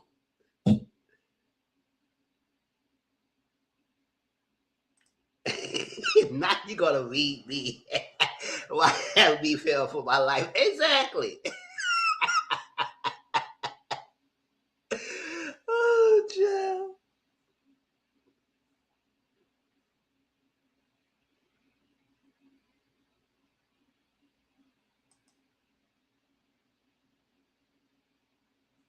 You want me to keep two people that robbed me blind alive and lie? What fucking else? I mushed Shorty and moved back over toward my chair. She wouldn't understand, and she would just say that she warned me about Priscilla. Can't say she was wrong. Jeffy rolled her eyes and grabbed her purse. Stevie took a deep breath. Well, I guess I should head home and face the mute. I laughed.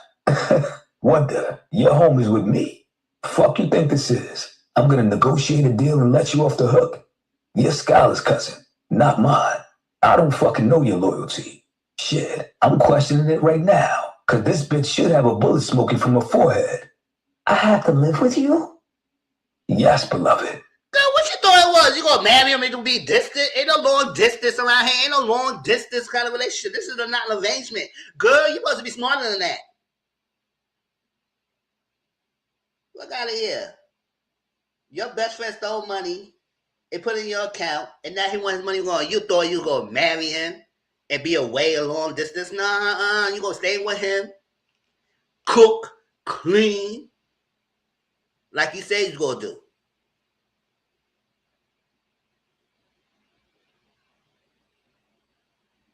He might want to get some nookie. You might do that. Hell, you might end up like him. We'll see. Cause the way he hooked on you so far.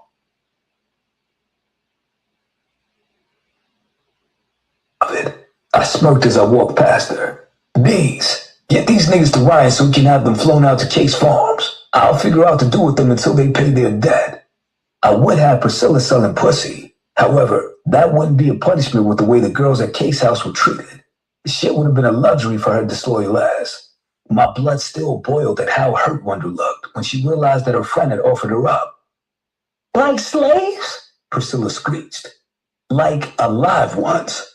I mocked and headed toward the exit. 9. Stevie. As soon as we stepped outside, another large truck pulled up, and Menace headed to the black one of the two. Jeffy headed toward the one that had just pulled up and turned for me to follow her. I was still trying to wrap my head around being in this warehouse for a week. Beans was super nice to me and made sure that I was comfortable. When one of his workers started eyeing me funny, he broke his nose, and I hadn't seen him since. Since he was so nice to me, in return, I doodled a tattoo for him on some loose papers in the back office. Sleeping on the cot that was provided for me wasn't the best, and my back was still suffering from going to a luxury resort suite to a small room in the back of a smelly, dirty warehouse. The man that had kidnapped me held the door open for me. I thought we were friends. I gave him the stink eye, and he laughed, holding the door open wider for me. Boss's order. Nothing personal, Stevie. I climbed into the back and looked around the massive truck, melting in the soft butter leather seats while Jeffy pecked away on her phone. Is he not coming with us? Menace has a full day, and usually I would be with him, but I need to get you settled and this situation under control. She spoke as she continued on her phone, never breaking her stride in texting. Jeffy, my cousin cannot find out about this. Please promise to keep this secret. I promise I will tell her when I'm ready, but it has to come from me. She paused, lowering her phone to look at me. Why did you trust that girl, Stevie? You're smart, girl. None of what she was doing sounded shady to you? She wasn't that smart. She was desperate for a friend. When you come desperation, that's what happened. She was a desperate housewife. Yeah, I know when I call people desperate, I call them desperate housewives, no matter who they are. Desperate housewives, that's what she was.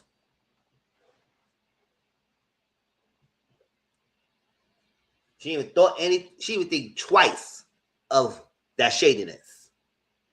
That little, she didn't think twice. I should have been smarter and listened. Sometimes it's easier to turn my brain off. I can't explain it, but I like living in my bubble. I'm happy there. She held her phone again and pointed it at me. You need to make sure your cousin knows. I hate keeping things from her. That's my sister wife. Not healthy for me to keep things from her and Core. She and Core are broken up, I reminded her. And I have plans on reuniting them.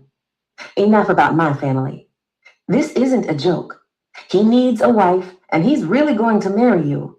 You're really going to live with him, she reminded me. My father and Priscilla both deserved whatever came to them. I wanted to pretend that I didn't care so much.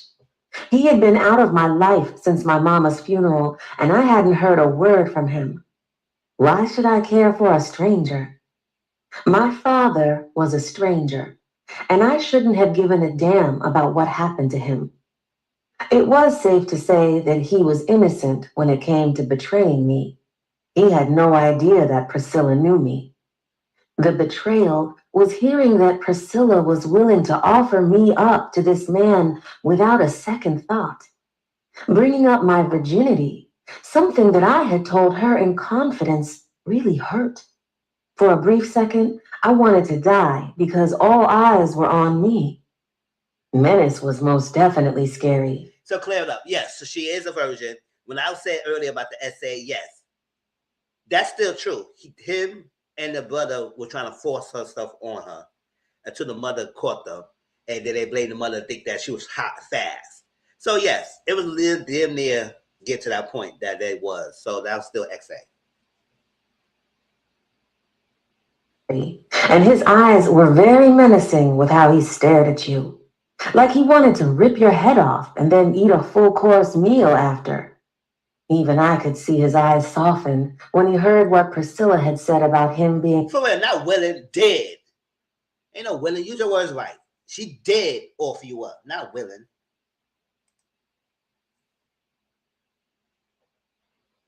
And being fine, and it wouldn't be that bad.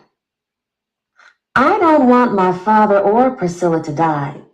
What they were doing was wrong, and they should have to answer for what they did. Death just seems so final. It is final, Jeffy nonchalantly replied. I looked out the window as we continued to drive. Where are we? Your new home, Staten Island. We'll make arrangements for you to get your... Not no Staten Island. Not no Staten Island. They the own world. Anybody know in New York, it's 5 boroughs. Staten Island's one of them. And Staten Island's in their old world. They act like they're different from us. Oh, well, so we don't claim them. Let me stop. But yeah, they be in their own world. We vote one way, they want to vote those different. Y'all stay over there. Y'all so red with water. You only could get to Staten Island by vote anyway, so goodbye.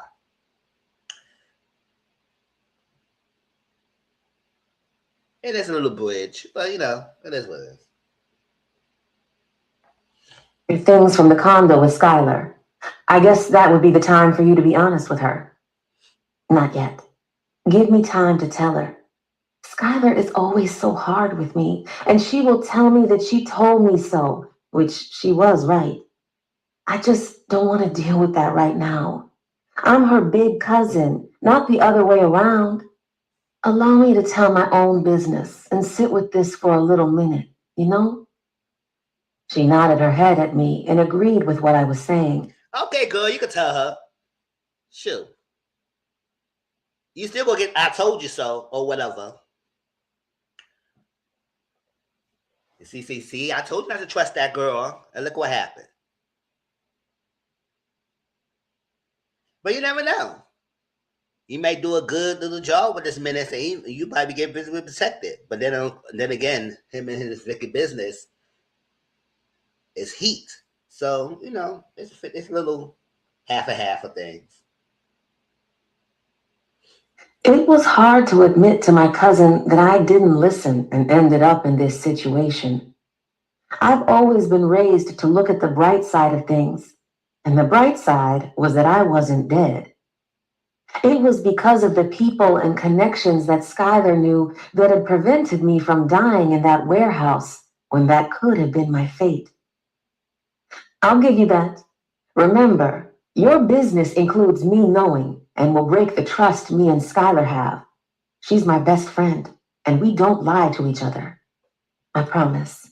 I promise I will tell her that I made you promise not to tell. I smiled at Jeffy, who went back on her phone. What is he like? Jeffy laughed. Well, he calls me his soulmate, so please don't get all weirded out. I screwed my face up and she laughed. Not like that. Me and Menace have been through a lot together. All of us have, and I've been the constant in his life. The one who never left, and the one he has always had. He's a big brother to me, best friend, and I'll deny it if you tell him, a soulmate in a way. I believe our paths were supposed to cross because he needs me. Wow. How am I, as his future wife, supposed to fill such shoes? I snickered, and Jeffy became serious. This is a business arrangement in a way. You marry him to help him with his problem, and he'll keep your people alive, although he really wants to kill them. You have to know that what your father and friend did is a death sentence. That man has done worse for less, and the fact that he has agreed to keep them alive because of you is really big. I know this is an arranged marriage, but don't think of it like that. Get to know him. Okay. You know how the most outrageous things happen to someone, and you joke and say that would happen to me because wild things always happen to you? That would be me in this moment. Crazy things always happen to me, and I always just roll with the punches and make the best out of them. Things could be worse, like me choking on my blood in that warehouse. Marrying a billionaire couldn't be that bad, right? Oh, girl, you don't know. What kind of business he got, eh? Call out he is dangerous. So it could be bad.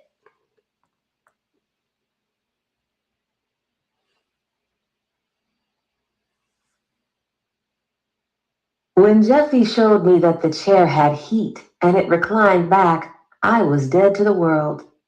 Drool spilled out of my mouth when I felt the car jerk and go over what seemed like a huge pothole. I jumped up, thinking Jeffy had betrayed me and I was going to meet my maker. There were men in suits with a mirror on a long pole sticking it under the truck and then nodding for him to proceed. Relax. He has security monitors on the floor, so when the truck goes over to get to the main gate, if there's anything on the car, it will more than likely fall off. And it scans to let him know who is entering the property. They are there to do a sweep under the car as well. Does someone want to kill him? Who does all of this for a home? She smiled. He's Menace Caselli, a name that is very powerful. There's a lot of people that want his position, and he makes sure that they can never get it, and his family is protected. Family? He has sisters and a brother. Jeffy looked at her watch. I'm not sure when you'll meet them. They don't come around much. That's sad.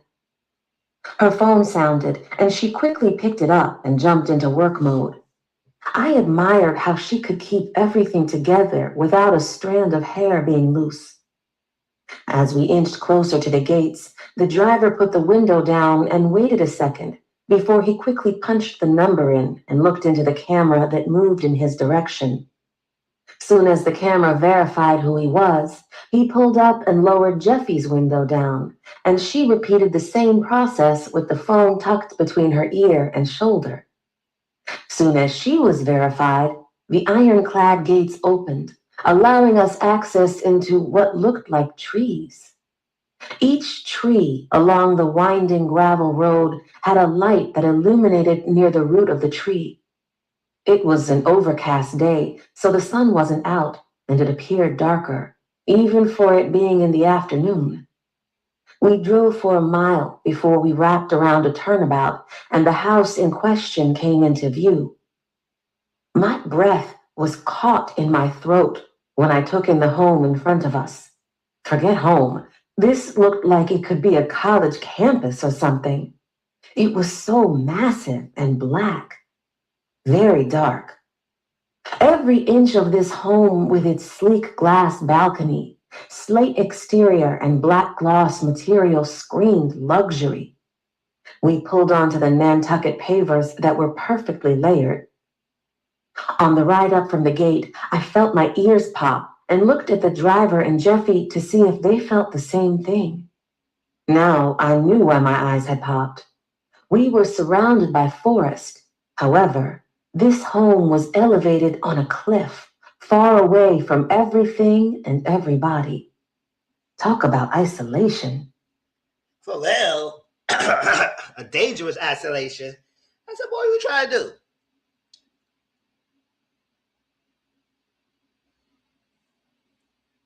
The lush greenery made the harsh lines of this modern mansion soften. It was a give and take, and I think both elements, the home being slate, concrete, and mostly glass, along with the greenery that surrounded it, complemented each other. This is where I'm going to live? Jeffy smiled as the driver opened the door for her. Yes, not too shabby, huh? I didn't move from the seat as I watched her easily walk around the front of the truck and look through the windshield. The door on my side opened and I stepped out, not knowing what to do or say. This was normal life for Jeffy because she had probably been here over a dozen times. She picked up her phone again and gestured for me to follow her through the wide glass door. Soon as we walked in, we stepped... Right, that's exactly what he wants, isolation. Exactly. I said, damn, nobody want to be trucking around over there to find he at. I said, boy, I don't got time for you. Yeah.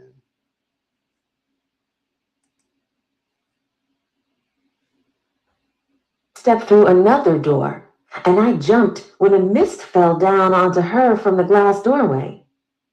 It's a sanitizing mist. Kills germs. I walked through and felt the cold mist sprinkle over my clothes as I walked further into the foyer. There were no family pictures on the wall, just massive pieces of art and statues.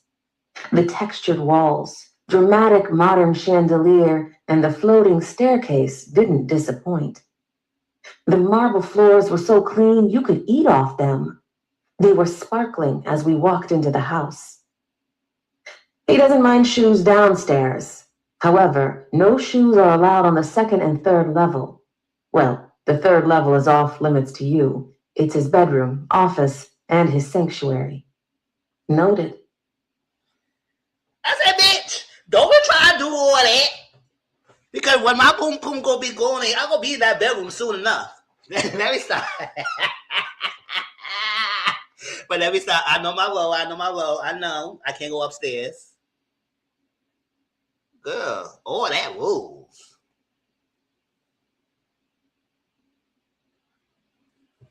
Mess. He hates a mess, Stevie. Legit will flip out if he sees crumbs or anything. The man has a way he does things. In the fridge, everything has an order, and he makes sure of it. As I half listened to Jeffy running everything down, my stomach felt uneasy. It was so much, and I was suddenly feeling overwhelmed by it all. She spoke so quickly and knew everything that he liked and didn't like. If her telling me everything wasn't enough, I nearly passed out when she slid a door open off the kitchen and there was a full room dedicated to fridges. Yes, plural. The man had a wall full of industrial refrigerators, and they were all color-coded. One had every green fruit, vegetable, smoothie, and drink color-coded, and neat. Damn! We know you like that. What the fuck you need all that refrigerators for?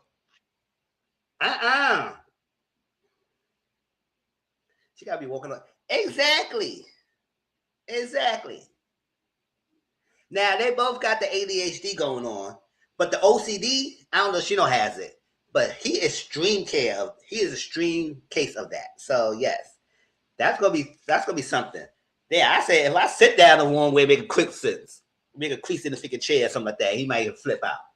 Boy, by the matter, I might have to stand up. Don't touch on the day. But damn, why he need all that fringes like that? We're gonna stop at this chapter, y'all, but let's finish this chapter. That color coordinated, all that stuff. He must get a lot of grocery shopping because I don't know where all that.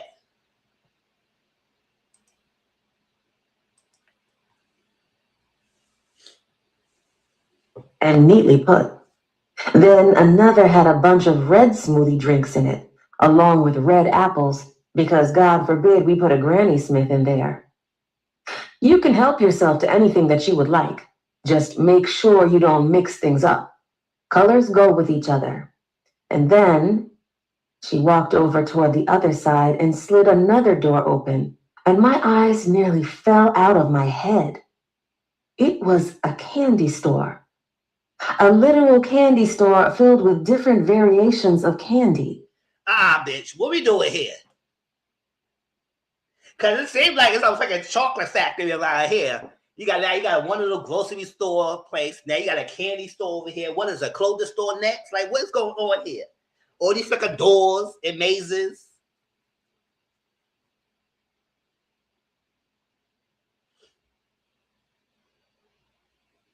I was no longer worried about everything that Jeffy had run down to me. I was focused on all the candy and snacks she had shown me. I know this is a lot, and I do plan to run everything to you. Just wanted you to have some of the knowings of living with Menace Caselli. Some, I blurted. Jeffy laughed. I know. It is a lot, and that is the reason I no longer live with him. You used to live with him? She waved me off. Years ago, when we were younger, me and Menace practically grew up together. I watched as she checked her watch. I have a meeting to make for this ball in Monaco. We're hopefully finalizing the last details, and I can't miss this one.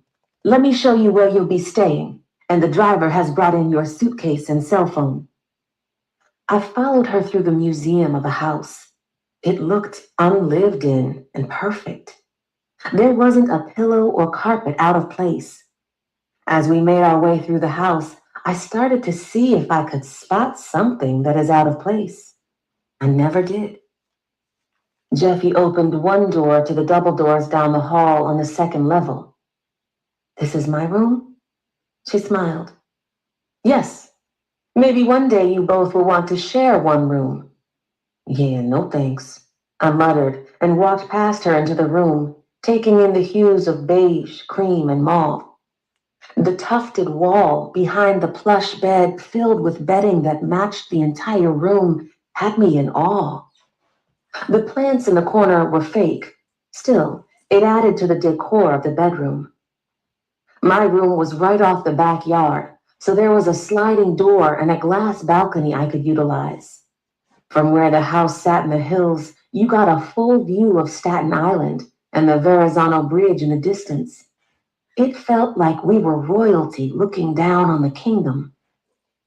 The driver came into the room and handed Jeffy something.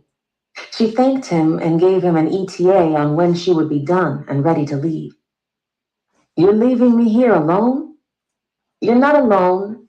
My assistant is here as well. She's interning right now, and the goal is for her to be able to fill some of my roles when I decide to step back some.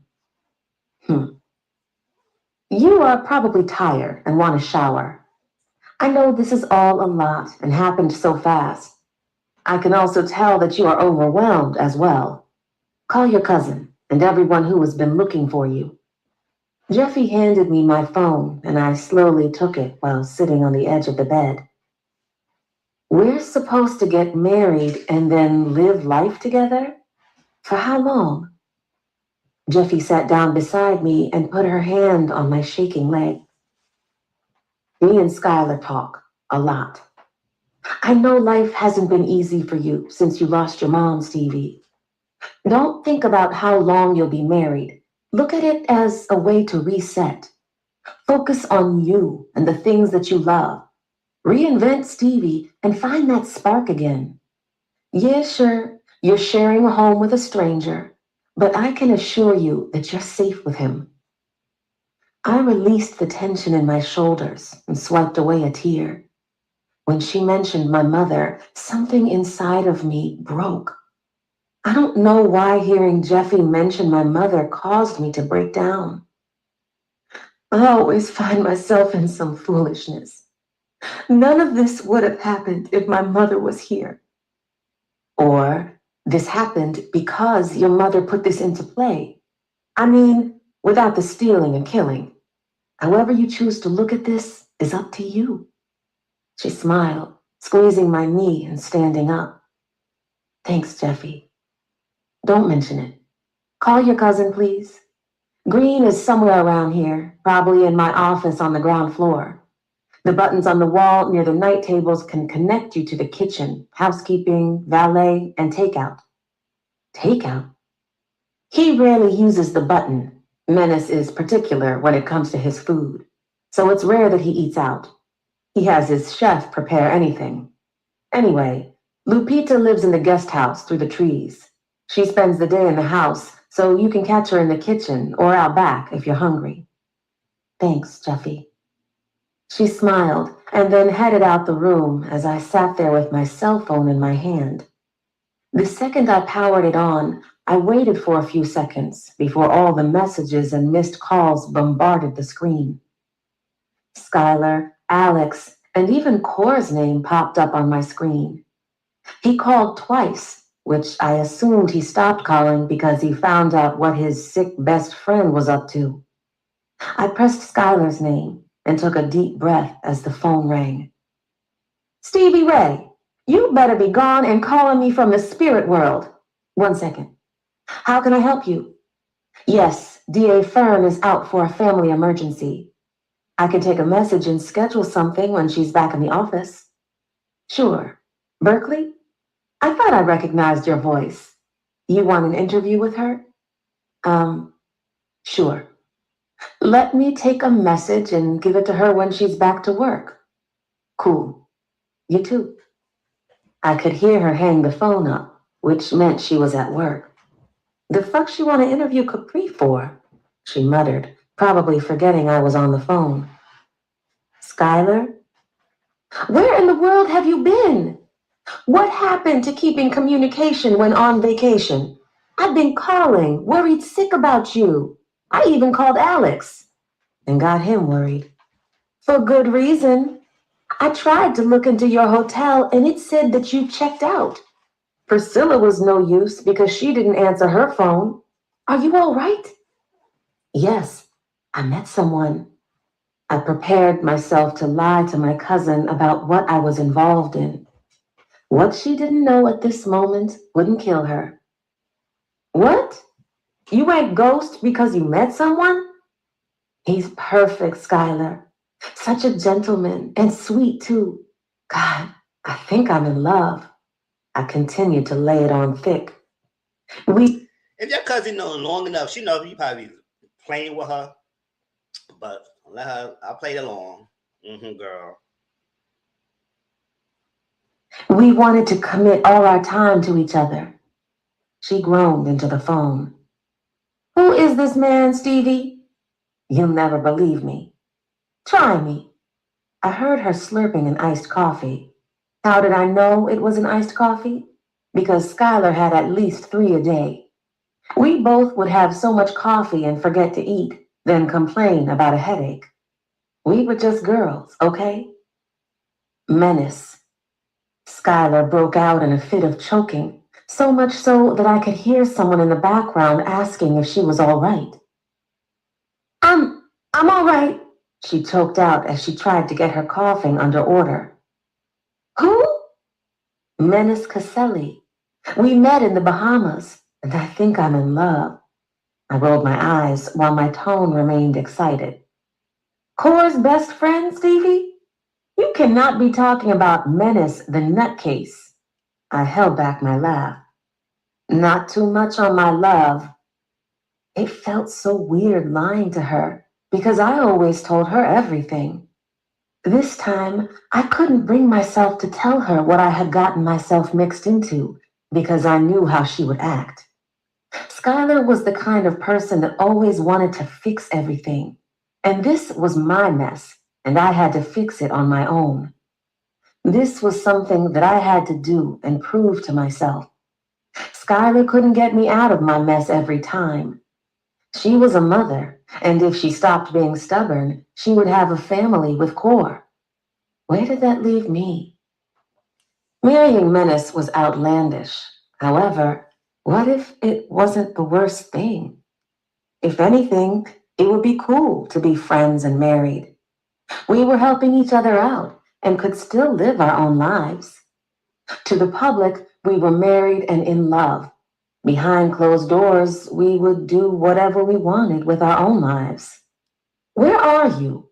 When are you coming home, Stevie? She sounded fed up listening to me tell her that I had fell for Menace. Skylar knew him better than I did, so I wasn't convinced that she believed me. He did seem out there at the warehouse and a bit of a loose cannon. Every time he wanted to do something impulsive, I noticed he would rub his hands together. 7 times. I was so nervous that I watched his every move, counting each time he did it. One of the times we made eye contact, and I was sure that he was going to kill me for watching him too hard. So about that, I'm not coming home. He invited me to move in with him, and I think I'm going to do it. Skylar was full on choking now, and I could actually hear someone hitting her back to help her stop. Drink some water, Jesus. I heard someone instruct her in the background. Pam, I am all right, thanks, she replied. Moving in with him? You don't even know him, Stevie. What were you doing, drugs? He makes me feel so good, Skylar. I yawned, wanting to shower and then climb into this bed to get some sleep. Well, I'm coming to see you at his house. I want to make sure you're not being held against your will. Do you need me to bring anything? I ran down everything I wanted her to bring before she told me to reach out to Alex, and we ended the call. Me. Alex, I'm alive. We'll call soon. Alex. Okay. Don't do that again, Stevie. Was worried. Me. Sorry. I grabbed my luggage and rummaged through what I had and found a pair of pajamas before walking into the massive bathroom. The glass-encased shower was the star of the bathroom with a rain shower head. Between the bamboo ceiling and the travertine and glass shower, the bathroom was like a dream. I looked at the controls on the wall and smiled as I pressed whatever. When I discovered how to control the temperature and make the glass frosted, I went over to the sink and unpacked my cosmetics bag that had my makeup and skincare, along with my travel toothpaste, all in one bag. Looking in the mirror, I smiled at myself and then closed my eyes and said a prayer to my mother. I needed her to lead the way, show me what I was supposed to be doing, tell me if this was the right move for me. No matter if Skylar wanted to admit it or not, she was slowly building something, a family, when it came to her, Core, Jeffy, and Estella. She just needed to stop being stubborn and realize it. I just wanted my own thing too. So even if I had to fake it until I made it, I had no other choice but to become Menace Caselli's wife. 10. All right, yeah, we're gonna stop it right there. We're gonna don't forget this Saturday I will do the next set of chapters. Cause next Sunday I will be doing something with my mother. But it's good, y'all. It's really good. We did chapter 4 through freaking 9. That's 5 chapters. So hope y'all enjoyed it. I hope you enjoyed my commentary. You know, I like to be silly when I look at things, especially when I read. When I read, I just get so enthralled into the book. Well, in this case, we listen to the book, but still reading. And it's really good. It's really good. But I'm ready to see this ride that Steve gonna have with this Menace, because I don't know, he's gonna be a tough one, and he may start cracking. But he's still gonna be tough. And Stevie, girl, I don't think this is her freaking fantasy land. But like she said, she gotta fake it before you make it. Fake it till you make it, girl. Fake it till you make it. And F that friend. F that girl Priscilla and your father. Chill. But it's good. But I don't think that cousin really believe her that much. I believe if she know who Menace Cassetta is, like she knows she probably know her cousin is lying to her. But I'm gonna let you have it, girl. You say you doing good, okay. It's Staten Island. But it's just that.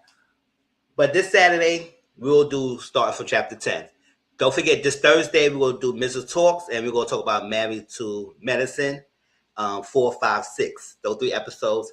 And I had to pre-record the Traders Review. So I will do that probably tonight or tomorrow. And y'all will get it before the next new episode, which is Thursday. So y'all will definitely get it before Thursday. But that's that. So I hope y'all enjoy it. And people who replay game, please like the button, like this video, and give me your thoughts. When you're listening, you can tell me your thoughts. And also the link to last week is in my chat. So scroll up and you'll see it. And y'all have a great Sunday. Be safe, be blessed, and I'll talk to you next time. Peace out.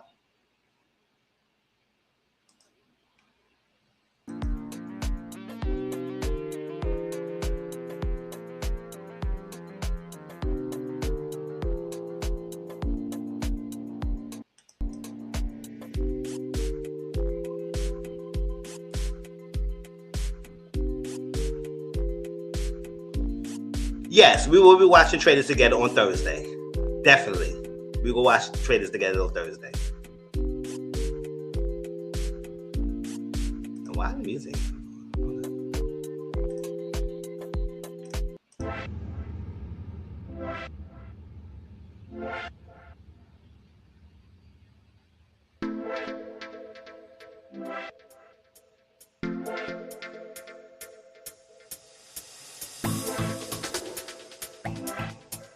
All right, I'll talk to y'all later.